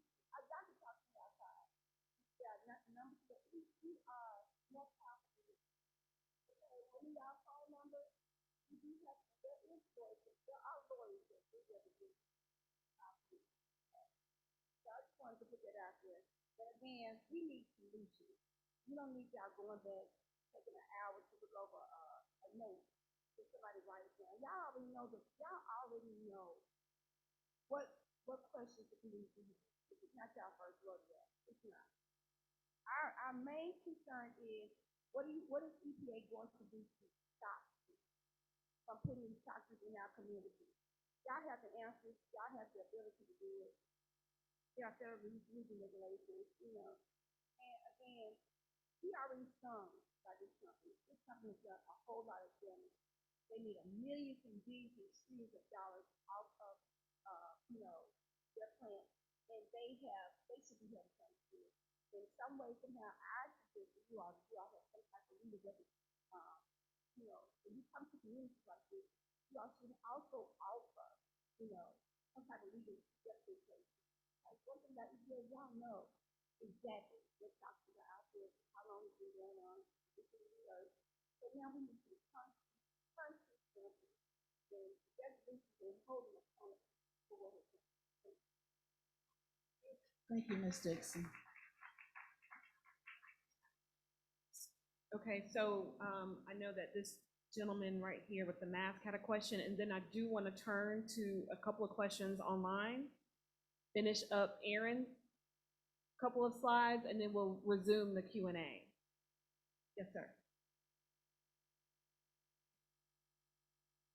Hello, everybody. My name is Keyshawn Pearson. I'm with Memphis Community Against Pollution. And so I want to first thank the EPA for coming here, joining us yet again. But I want to address you all. You are who are most affected. You are our community, who we want to protect and fortify. What you see here is information about a dangerous, toxic chemical that has for sure impacted your lives or the lives of people that you love and know. I remember right now my grandmother, Gwendolyn Owens, my grandfather, and my grandmother, Eddie Mae Pearson, both who died of cancer. We were so young and so inexperienced, we thought it was the microwaves. But now we know it is the compound effect of toxic chemicals like ethylene oxide that caused the loss of my great matriarchs, those who steered our families, who gave us the pillars of who we are. In this moment, right now, we are learning more about the EPA's draft rule, and I have a few questions about that. But before we get into that, this draft rule is limited, as they have expressed. It's limited by time, it's limited by specific actions that they can take based on different federal acts that have been passed. What we need is immediate action, as everyone here knows. What we need is our Shelby County Health Department to do something. We need our Shelby County Health Department to be here. These seats are empty, they're absent, and you're here. Our Shelby County Health Department has chose inaction. Our Shelby County Health Department has chose to reinforce the exploitation of Black bodies, Black death, and to do nothing about it. So, as it pertains to the EPA and the EPA rule, my questions are, can we look forward to submitting comments, or what is the shortest amount of time we can use to leverage the compliance? Is it 90 days? Is it 30 days? What should we be requesting? What's the short amount of time that we can request compliance? So the question for our Zoom audience is, what is the shortest amount of time that one can comment on as the compliance time? Is it 90 days or such? As it stands in the proposed rule, the compliance period is 18 months. So Seneca or Caroline? Thank you, Brandy, for that opening. I will say this, as far as a compliance timeline, that is one of the areas that the EPA is taking comments on. From the community, you can respond and say immediately. upon final rule. And so that's the comment, that is on the table for the community to make that to the EPA. EPA is proposing a shorter than normal time frame. Okay? So we are proposing 18 months. That does not mean that in the final rule it has to be for 18 months, but that's where the public comments, will be taken into consideration as to whether or not this rule takes effect upon finalization or within 30 days, within 90 days, within 120 days, or 180 days. Thank you. My final question is, just as it's been expressed multiple times, there is a compound effect. There are multiple facilities here that emit dangerous chemicals, including ethylene oxide. What can we do, or what does the EPA plan to do about fence line monitoring, and can that be a request that we make for this rule? During the question, let me step back, I'm sorry, sir, and state your question for the folks online who are listening. The question on the floor right now is, what is it that EPA can do to require additional monitoring, whether it be fence line monitoring and so forth, of this facility in this rule? In the proposed rule, EPA is requiring additional monitoring. Fence line monitoring is not so much the best type of monitoring for a facility such as this. The best monitoring would be continuous emissions monitoring. That is what's on the table, because it monitors everything 24 hours a day as to what's coming out of this facility. And when you're talking about fence line monitoring and ethylene oxide with the equipment that we have available to us today, the detection levels are so low until the equipment that we have don't always register at those levels. And that is why we're taking a more in-depth step to ensure continuous emissions monitoring on these types of facilities to ensure that we know what's being released. And just to add to that, you spoke on this specific type of institution. What about all other, institutions and corporations that emit toxic fumes and toxic gases in this area? Does this only apply to sterilization services? For this particular rule, in this area, this particular rule would be focused on sterilization services of Tennessee, simply because this is a commercial sterilization rule under the Clean Air Act. So we have about 80-something of these facilities nationwide. Those facilities will be governed. Now, we do have the proposed interim decision under EPA, and Aaron spoke about that earlier. That rule does require worker protection, work practice standards. That is not a rule, it's a determination document that requires worker protection standards for any sterilization type of operation, whether it be a dentist's office that's sterilizing the dental equipment that they're using to clean your teeth, or it could be on the spice manufacturing end where you have to sterilize spices to kill off pesticides before you can actually sell that in the marketplace.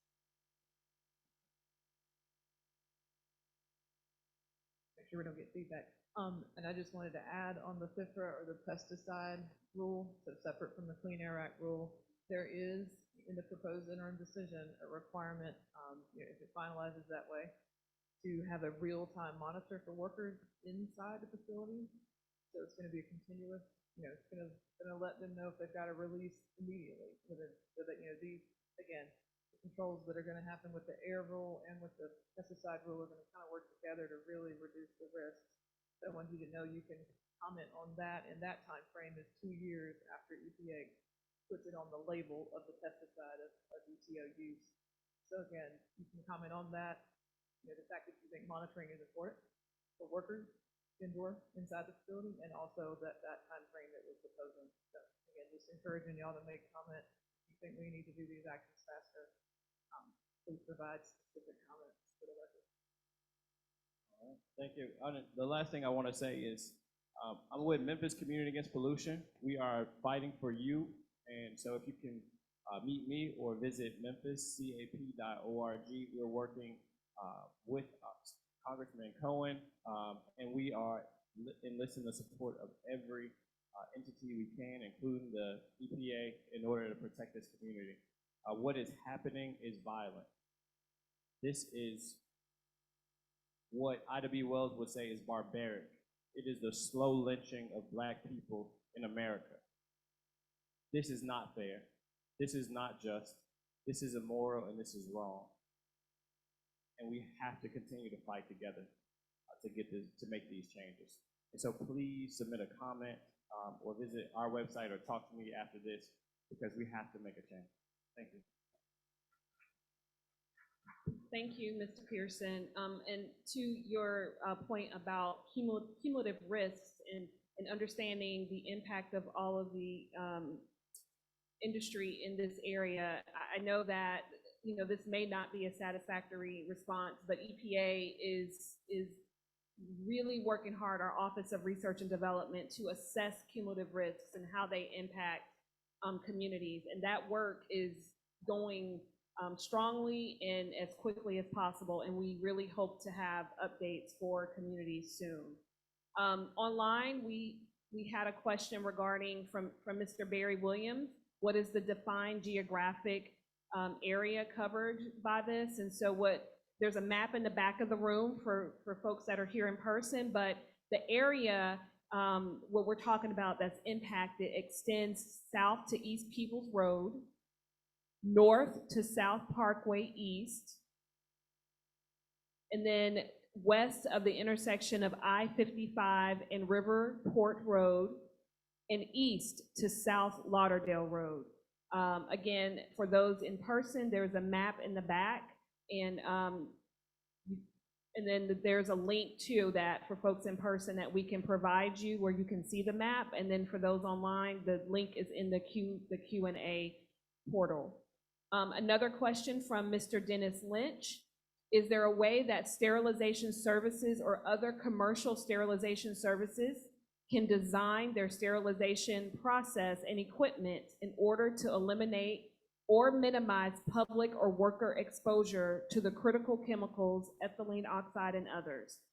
So as Aaron just mentioned, our preliminary interim decision proposed action under FIFRA is currently being proposed to minimize worker risk and also requires a reduction of overall ethylene oxide uses.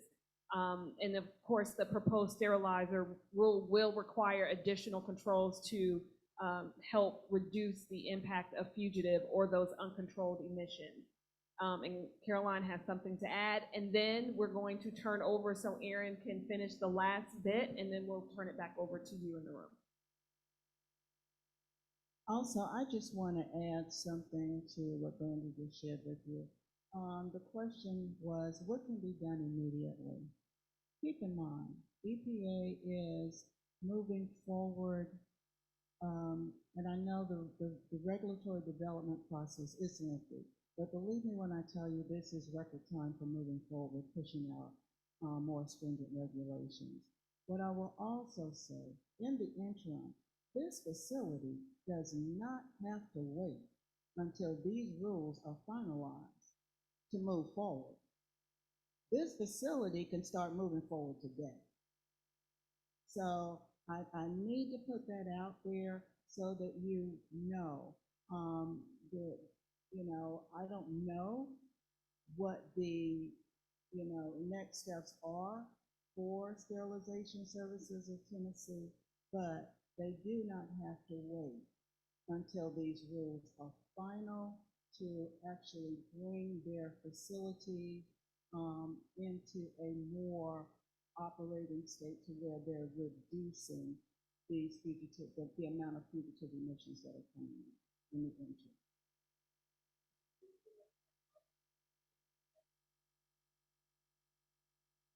Sir, I cannot advise you on, you know, what steps to take, but, you know, what I will say is the facility does not have to wait to,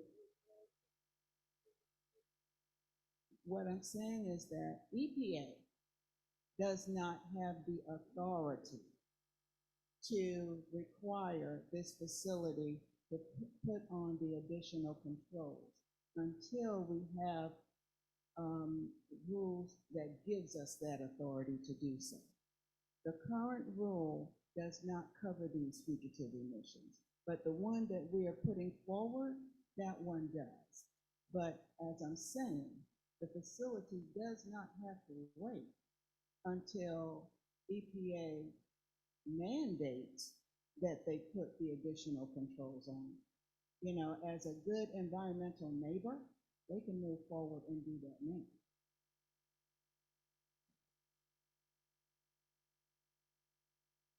Okay, so ma'am, we're gonna finish up just real quick and then turn back over to the Q&A. So we're going to move forward with Aaron sharing just some steps on how you do make the public comment. We've heard a lot here today, and we want to encourage that what you all have expressed to us, that you express in writing and put it on the record, make it official. All of these challenges and concerns that you and your families have experienced, make it official on the record. So the people who are reading every single comment that's received, taking those into consideration to finalize the rule, that they have heard from you. So please make it official, and I'm going to turn it over to Aaron.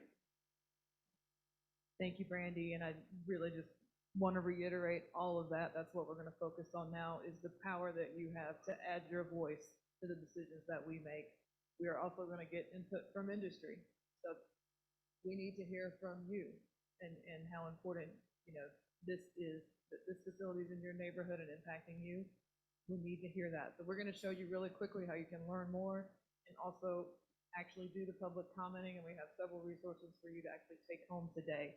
So this slide is just showing you to recap. We have learned EtO is potentially causing risk to communities and workers. We have proposed comprehensive solutions to reduce this risk, and we really need your public input on these solutions. Let's go to the next slide. This is our EtO webpage for EPA. It's kind of a one-stop shop. So if you can go to www.epa.gov/EtO, it's going to have all of the actions that we're taking. You can comment, you can learn more about EtO. That's the red arrow pointing to that area. We have a yellow arrow pointing to outreach materials that we've previously done.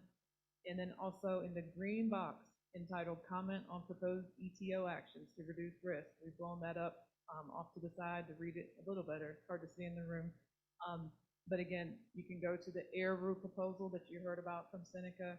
You can go, the third bullet is the proposed interim decision that I talked about when EtO is used as a pesticide. And then the last bullet in that box is how to submit written comments. So if you guys are able to get online and you want to do your commenting that way, that will take you right to regulations.gov where you can enter your comments. For those that want to mail your comments in, again, we have labeled envelopes in the back, and we have already got the docket number for the 2 different actions.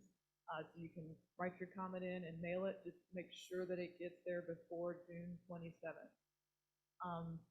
And again, if you want to use the web and you want to kind of explore what that looks like, we have a computer in the back as well that's ready if you want to submit your comments while you're here today, or if you just want to take a look and get a little more familiar with how it looks. Next slide. This is what it will look like when you go to regulations.gov and you're inside of the rule itself. There will be a blue comment button. Next slide. And after you click that button, you will get a comment box where you can type in comments, and you can also upload attachments. So if you have other materials you want to share with EPA, you can attach them there. Just don't forget to hit submit comment at the bottom, and scroll all the way to the bottom and hit submit. And that'll put it in the official docket. And again, you can mail in comments or you can go through the web. Next slide. This pulls it all together. We have this printed out for you to take home with you as a resource. But this is our main ETO page, an email address if you've got questions. If you think of another question you didn't get a chance to ask today, or if you think about it later, feel free to use that email address. This slide also shows the 2 docket numbers for our 2 proposed actions, the Clean Air Act action and the CIFRA action. And again, if you want to mail your comments, get our pre-labeled materials at the back. And this slide is available as well. Do not forget, we've got about 20 more days when the comment period ends for both of these actions, June 27th by 11:59 Eastern Standard Time. And now I'm going to turn things back over to Brandy for a final round of questions. Again, if you have any questions about commenting, we want to be a resource for you today. If you have any issues making those comments, please let us know. Okay, so thank you, Aaron. We're going to open it back up for another round of questions and answers. I do want to mention that we have another session this evening at 7 p.m. So if some of your neighbors or your family members could not attend, we will be doing another hybrid format, so they could join virtually or in person, or please, if you feel so moved to come back this evening, please do. And I will turn it over to you, sir. Good afternoon, and I want to express my gratitude for EPA representatives to come to us this morning and literally and figuratively breathe the air that we breathe every single day. I want to preface this by saying that the Environmental Protection Agency, the Shelby County Health Department, and all other entities concerning community health and well-being have a moral and structural obligation to ensure that we feel comfortable sending our kids to school every day, going to church, walking to church every Sunday morning, opening up our businesses for the day. Unhealthy air quality and a sense of premature illness, and the kitchen talks about these developments of uterine cancers and reproductive ailments and other ailments should not be explicitly limited to the kitchen table. As the climate crisis intensifies and has encompassed 55 million Americans in Pittsburgh and Philadelphia and New York and Boston, it's easy to overlook and to not take into account what Memphians in South Memphis have experienced since 1976, since the initial opening of SST. ETO emissions, both controlled and fugitive, have posed substantial harm to the residents of South Memphis, particularly in close proximity to the facility. When we discuss these risks, let's thread carefully and understand that the faces you see in these pews today have experienced the most adverse of tribulations imaginable, dealing with cancer, grief upon the unexpected and untimely passing of a family member, and fear that merely living their lives and existing while Black in Memphis will serve as a precursor to premature death. This injustice of being imperiled by the risk of ETO disproportionately impacts people that look like us. This isn't a reality for other people that are in different zip codes. The zip code should not serve as a death sentence for you by any circumstance. Disproportionately dying and becoming ill in Memphis has become a reality that we've all become too accustomed to, particularly local and federal governmental agencies. ETO emissions and their implications include, but aren't limited to, breast cancer, blood cancers, shortened lifespans, reproductive and fertility issues, etc. To challenge the precedent of environmental racism in our community, we must understand the dire need to address this issue from every angle. That means allocating PPE, for the SST employees and regulating the time window of exposure for them as well. SST's profit margins and money should not eclipse the importance of our air quality and of our health and well-being. Our air quality should never be a point of debate or a mere talking point. This is a discussion, aforementioned, that's been limited to the kitchen table. We've discussed among ourselves why our mothers, our fathers, our brothers, daughters, sisters have died prematurely, or who may be seemingly healthy, developing these ailments. And we ponder these things, and now we have the resources and the platform to bring it to you. We're asking for EPA regulatory oversight in accordance to the Clean Air Act, which has remained federal law since 1970, predating the existence of SST by 6 years. We're asking for the allocation of protective equipment for SST workers. We're asking for heightened fines and penalties if SST continues emitting harmful carcinogenic pollutants like EtO. These demands simply aren't up for debate any longer. These people are asking you to act, not to talk, but to act. These are human lives at stake, and we're ready to move the needle beyond just talks at the kitchen table. So I ask you, Environmental Protection Agency, and the Shelby County Health Department that so happens to not be in attendance to this important, essential meeting, we're ready to talk. Are you ready to talk? We're ready to talk beyond just the kitchen table. We're ready to engage with you. And my question in particular, I've heard the stories of mistrust between the community and local entities like the Shelby County Health Department. In the 1990s, women within South Memphis were developing uterine cancers and other reproductive ailments at an exacerbated rate due to exposure from harmful pollutants from the defense depot. Shelby County health officials merely shrugged it off as women being sexually promiscuous. I wanted to ask Sister Carolyn in particular, because she mentioned the implications of EtO. Are those implications limited to the cancers that you mentioned, or do they also include reproductive and fertility issues, reproductive cancers? The question on the floor is, first of all, thank you for asking the question. But the question on the floor is, does ethylene oxide exposure also lead to fertility-related issues in addition to the cancers that I mentioned, which was breast cancer, cancers of the blood, and lymphoma? The only information that EPA have at this point is based on research that we have done. And based on the research that we have done at EPA, those were the cancers that actually evolved or emerged from that study. And so whether or not there are others, I really can't say, because cancer is not a straightforward, illness that you can, just easily diagnose. There's so many other factors that go into play. But I can comment, strongly on the three that I shared. Thank you again, and thank you for accepting my question. Yes, I greatly appreciate it. Well, one thing I'll say for your question is, I will share with all of you, but I will get with you. We have a partner we work with, the Pediatric Environmental Health Specialty Unit, and they also address certain impacts to our most vulnerable populations, like our children and women in their reproductive age range. So I want to get their information to you because they have a wealth of resources available.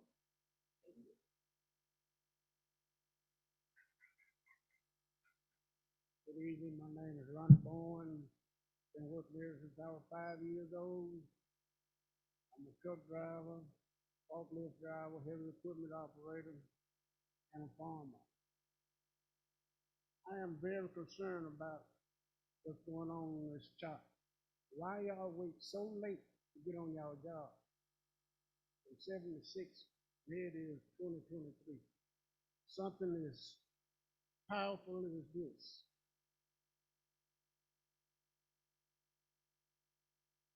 Seems like me, y'all trying to catch up on y'all work, but you're not feeding us what we want to hear. Thank you, sir. To repeat the question, for everyone online, the question was sort of why has it taken so long, what has been Why done is it since. taking y'all so long to get on y'all job? It Yes. seemed to me like y'all trying to do a catch-up. Yes. So And we then mentioned that another the facility, oh, question, sorry. have y'all talked to the mayor of Shelby County and the mayor of Tennessee? Because I pay city and county tax.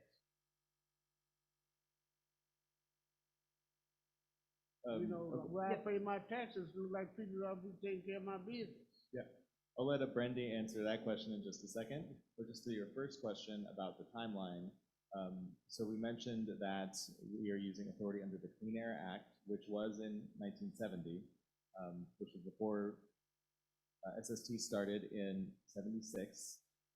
So in 1992 was when the first laws were put in place that governed facilities that use ethylene oxide as a commercial sterilizer. So this is not the first, like what we're talking about right now was not the first time that EPA was regulating these facilities. That did happen in 1992. And then since then, there have been numerous instances where EPA has looked at that regulation, performed additional science, and tightened those laws, those regulations. And so there has been science ongoing. And as Caroline had mentioned, in 2016 was the culmination of that most recent science that determined that based on new data, new studies, that ethylene oxide was more toxic than previously known. And that kicked off the next round of studies and research, culminating in what we are here today talking about. So I definitely understand and empathize with the frustration about the long process, but it hasn't been, the agencies hasn't just been sitting on their hands. There has been work that has been done continuously for the last several years, and under all the authority that we have under the different statutes of the laws that are passed by Congress that allow us to act, EPA is working on all of those as fast as possible through every timeline that we have. And then I'll turn it over to Brandy to address the other aspect of your question. I'll just add a little more timeline detail in case you're interested. That 2016 study that Seneca was talking about, where we took that newest science and we found out that EtO is more toxic. It specifically was 60 times more toxic to children, 30 times more toxic to adults. And our previous estimate was from 1985. So we initially had started our rules in 1985 based on what we knew then, and then re-looked at the toxicity over time. So science and technology gets better over time, and that is why it seems like it took a long time. But again, as Seneca said, we've worked to keep up with the latest science. And then when we have new toxicity information that indicates that there are health effects we didn't know about, that's when we look at everybody that we regulate, everybody who uses that chemical, and we try to figure out how we can bring those risks down. Man, what that thing showing me, only way y'all got on board is start addressing this because it's heading downtown.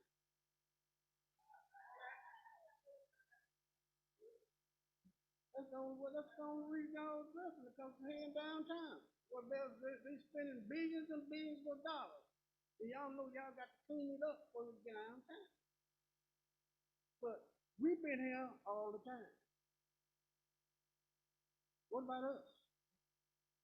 Now, it's over 4,000-5,000 people go right past.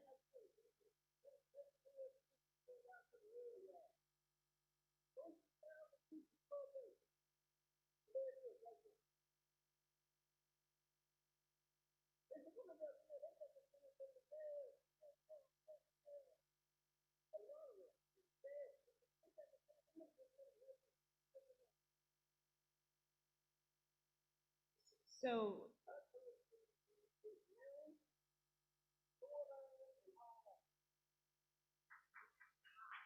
thank you, Mr. Bowen. I think what I'll answer is your first question about our engagement with the elected officials. And we have been in contact with both mayors of Memphis and Shelby County, their offices. So we are continuing to keep them updated on the next steps EPA has taken. And then I do want to clarify for some of the properties or characteristics of ethylene oxide, it is an odorless gas, and so you can't smell it and you can't see it. So it is odorless. But Mr. Bowen, I think your point. But you said when they go to mix it some for the farmer for the insecticide, that's got to have a smell to it in order to kill insects. Well, sir, I think what we would say for, Understand when we say pesticides, it typically you would think kind of in an agricultural use, but in this instance, EtO is killing microorganisms and things that you wouldn't want on your dental tools when you go to the dentist, and things that could cause infection. So they're killing the really tiny bugs, and that is still under the definition of FIFRA is a pesticide, but not in the more traditional sense that we would use it on crops or in an agricultural kind of setting. But if that law does allow us to address it still and reduce the risk of your exposure because it is being used to kill things. That's impossible too. How can you risk when everybody don't have a mask on? How can you do that? A crop duster, when a crop duster, airplane, we call it crop duster in the farmer. When he flies, he let out that chemical, he killing everything down under, everything. You said it's airborne. Right, and again, under FIFRA, whatever pesticide they're using, if they're following federal law, and again, if they're not, then that's when our enforcement comes in. If the label is designed to be protective of exposures to the people working with it and also people who are in the area around where it's being used. That's how the FIFRA law is structured. Again, it is on pesticide use only, and then we've got air rules that apply because it's also an air conflict. So we've got multiple rules trying to regulate and reduce the Everybody risk. don't follow by them. Right, and then that's when our enforcement, once these things are final, and if people don't follow the pesticide labels and the facilities, if they don't adhere to the timelines and the final rule, our enforcement team will be following up with them because we'll have the legal authority to do that at that point. What we need to do legally, our rights been violated.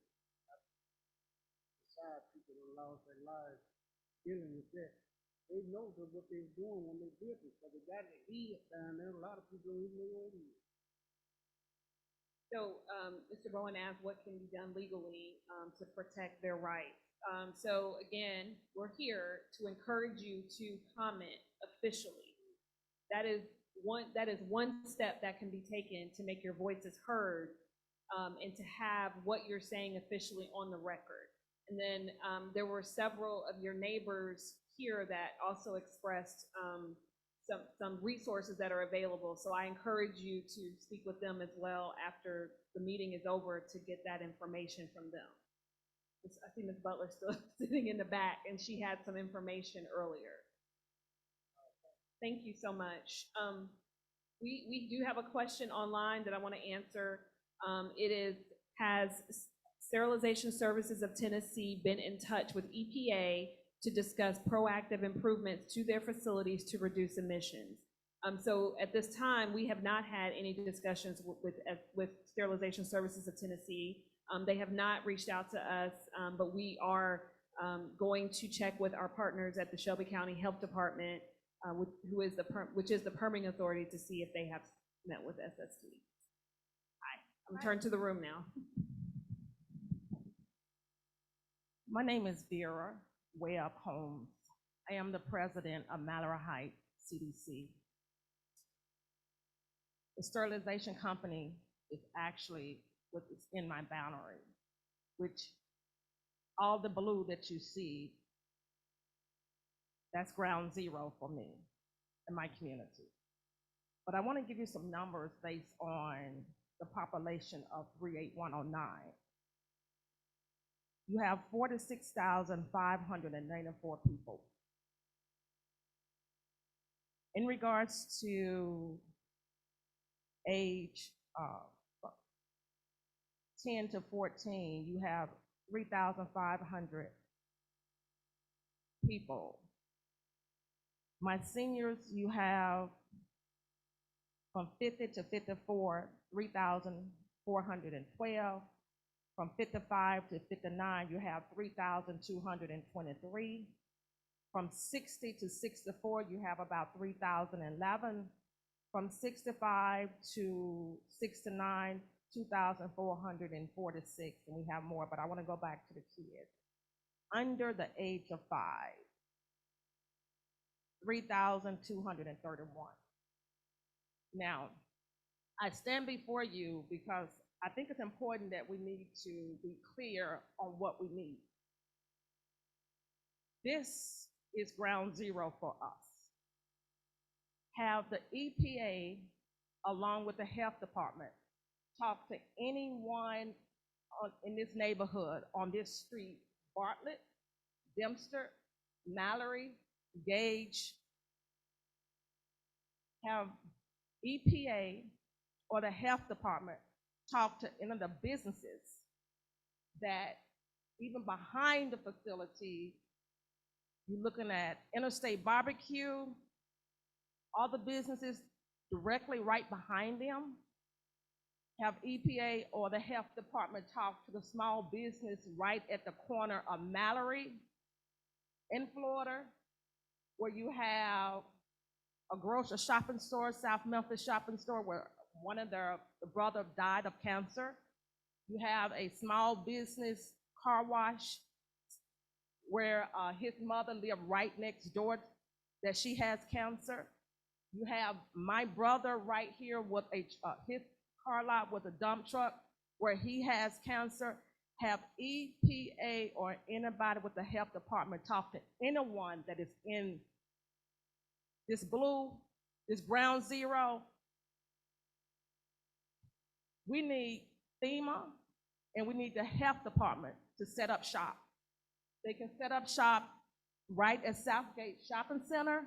You can actually come in and make sure that the people is getting all the resources, not for the people to leave to go somewhere else.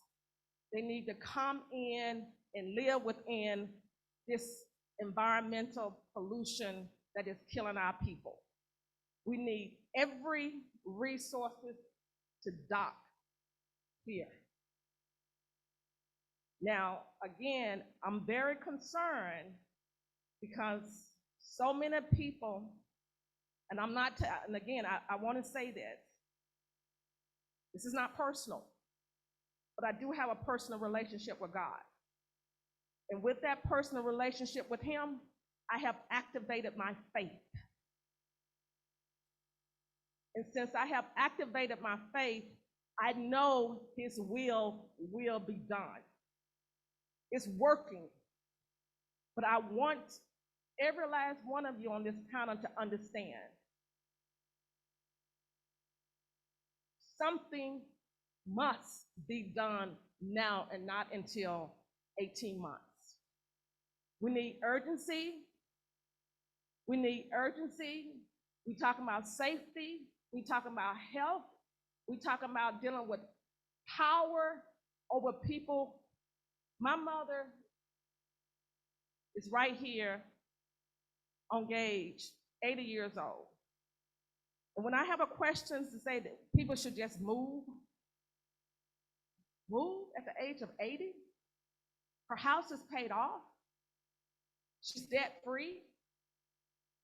Are the EPA or the health department or any organization is willing to pay for these people to relocate to a new house, to a new land, and everything paid off?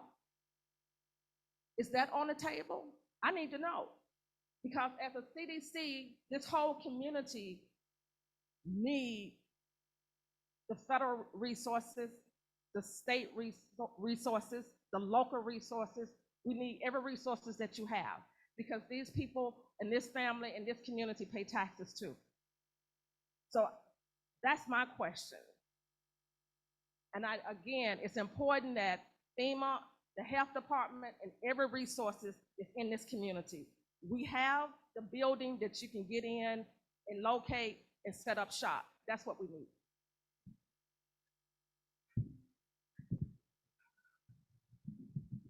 Ms. Holmes, thank you very much for your comment, and also it's good to see you again. I do remember you from October.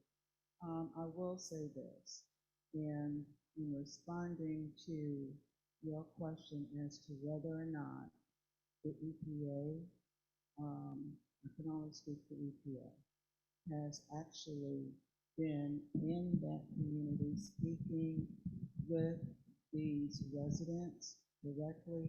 What we have done is we've made ourselves available by setting up these information sessions to be able to reach as many people as possible. Not only that, to inform them of these risks as quickly as we are finding them. From there, we've been pushing hard, working with our headquarters office to, move these regs forward so that we can put the more stringent requirements in place as quickly as possible. I heard you when you said what this community needs. Please make that a part of your comment. And please get that comment in before the 27th. I encourage you to do that. Be that voice for those individuals who cannot speak for themselves. Be that voice for those individuals who don't know how to. I encourage you to make that comment. That's the reason I'm here, and I will be still making a comment, but it's still important to know that I need EPA and the health department to talk to these people that is right next to this facility.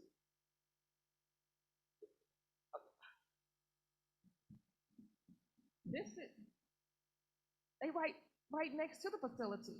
No, I don't have a problem. Okay, I'm just speaking. saying, this is Let me ask a question. it's not a debate. I'm Can just you wanting help to put us? that on record. Go No, ahead. ma'am. Can you help us is what I'm asking. We don't have a problem speaking and sharing the information, but can you help us get in contact with those individuals? We don't know everybody in the community, but if you know those people, help us so that we can get the information to them. But I need you all to help me, to help the people in the community. I need you all to be the face to go, not just me. You need EPA, the health department need to have boots on the ground in our community. FEMA needs to be locked down in this community. You know it's that serious because it's not just about the sterilization company. This community is surrounded by too many industrial companies that is their share of damage and pollution is part of the problem. So if we continue to, if we don't come together, if I cannot get all the organization, and if you guys can't come together, it can't be just about EPA. It has to be EPA, it has to be TDEC, Tennessee Department of Environment and Conservation, it has to be the health department.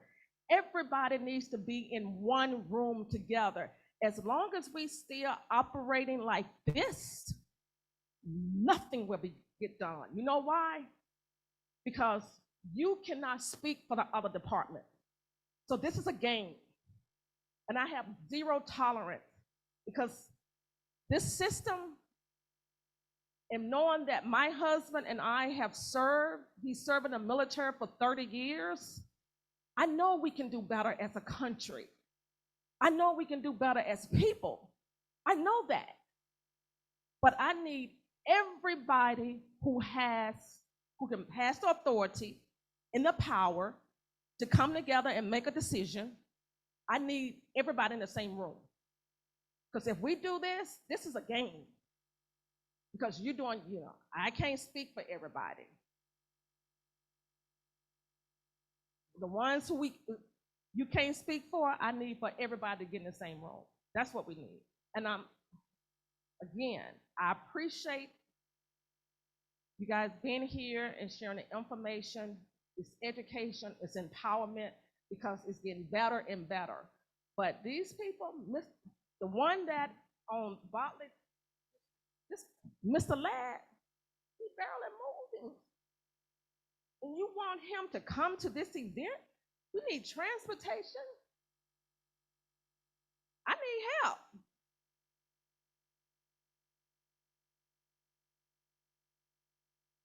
I want every last one of us to be able to sleep at night. And I need you to use every resources in your your toolbox. And that means bringing everybody together. Please stop being separate. Stop pulling. Stop being, you doing your part one day, somebody, the other organization doing their part. It's not going to work like that. That's politics. That's politics. These people is suffering. And it shouldn't be like that. And I know we can do better. I'm with you. I'm doing everything that I can. But I need your support and your leaders, not just you. I need the head. And not just that, have anybody talked to the true owner of that facility? Do you know who really owned that building? It's a global company. We're talking about power. We're talking about money. So if you really want to do the right thing dealing with this community and everything that is going on, what we need to do, we need to get the owner. I would like to talk to him. He said, why? I need to talk to him. I need to understand. You know you're killing people. I need every department in the federal government, along on the federal level, state level, and local level. We need to come together. We need a team. We need a whole team to work together, so we won't be making no excuses. Thank you, Ms. Holmes. Thank you, Ms. Holmes. I just want to say one thing in reference to what Ms. Holmes said. If you looked at the audience today, it were all of us senior citizens. We cannot get out and do the work. Most of us, myself, I don't have the technology. Oh, I'm limited now, I can do a little bit. I don't have the energy. And what we need, really, it's only so much we can do. You have more power, more about EPA, Environmental Protection Agency. People are dying. Lifetime residential cancer risk. I live not too far from here. When I got the letter, I said, oh, just for the people in the Florida area. I wouldn't have been here had not been for my family. Getting the information out. My people perish for lack of knowledge. You have the knowledge. Use it. Thank you.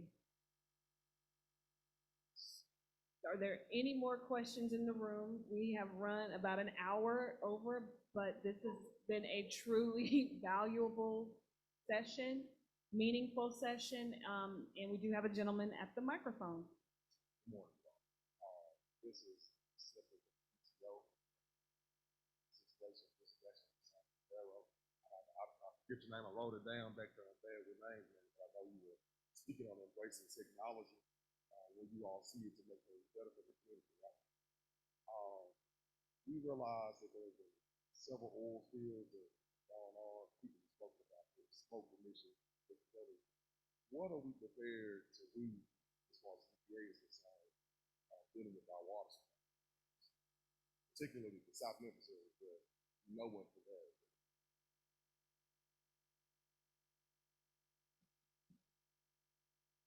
Did you say with the water supply? Oh. And are we also aware and willing to embrace atmospheric water generators? And I'll elaborate more about that. Okay. I'd have to ask you to do that because I'm not sure. But yeah, EPA definitely is trying to keep up with ongoing technological advances across all of our media programs. And, we're taking, especially under this administration, some unprecedented actions to reduce risks and stretch the authorities of our rules and make sure that we're using the best science that we can as the foundation for all those actions.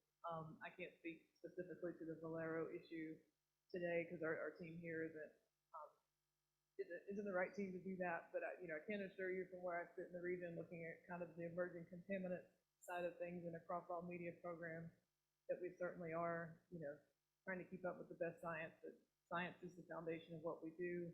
The toxicological risks of chemicals is the basis for our actions. So when we see that there are risks, we act, and we get these rules out again for comment, proposed, and then final is when we have the authority to implement them. So again, important for you to make any comments on this rule, and then I'm not sure if Valero has any permitting type of things you can comment on, but again, keep an eye out for that as well, so that you can add your voice to that specific facility with you.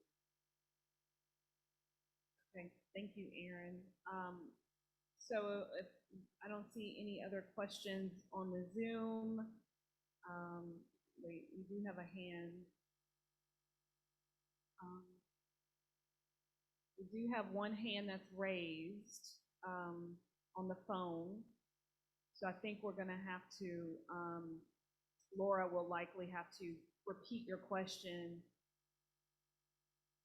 for the audience that's in person, because we do have some audio challenges at this time. So with the phone number, last 3158. Wait. You press *6 to unmute yourself.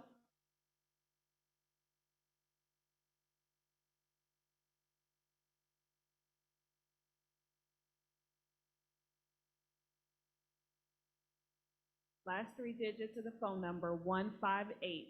Please press *6 to unmute yourself. Can you hear me now? Yes. Hello? Can you hear me now? Yes, sir, we can hear you. Okay, now my name is Bobby Hawkins. I grew up at 25 West Mallory in this time frame that you guys are talking about. And I went to Mallory Heights and Florida and all those other schools in that area. And my grandparents raised me, who are now all deceased. And I'm trying to figure out how can what do I need to do to get myself checked for any of this cancerous stuff that you're talking about. I am a member there at Bloomfield, so if there's paperwork there, then do I come there and fill it out, or what do I do from this point? Okay, thank you, Mr. Hawkins, for that question. So as we mentioned earlier, Shelby County Health Department would be the best resource to reach out to for cancer screenings and what other resources are available. We will provide their contact information online so you all can reach out to them. But as it stands today, we do not have any resources here to provide for information on cancer screening. Okay, I had other questions, but I realize you guys are running late on time. I may try to tune back in at your second section and maybe ask some more questions. But thank you so much for what you guys are trying to do. God bless you. Thank you, Mr. Hawkins. Okay, so we're going to wrap up this morning session. And again, I just want to emphasize the need for you to make official comments on the record at regulations.gov. Brenda and Zaria are in the back. They have computers. They can assist you. They have labeled envelopes with the comment forms so that you may submit your comments. So again, we will be having another session this evening at 7 p.m. Encourage your neighbors and your family members to come join us. And we look forward to hearing from you again. And we sincerely appreciate the opportunity that you afforded us, the time you gave us today to sit in front of you and deliver this information. And just know that we heard you, we hear you, and we're going to continue to hear you and stay in touch with you. Thank you. And I'm looking at my colleagues to see if anyone else has any comments. Thank you all very much. Have a good day.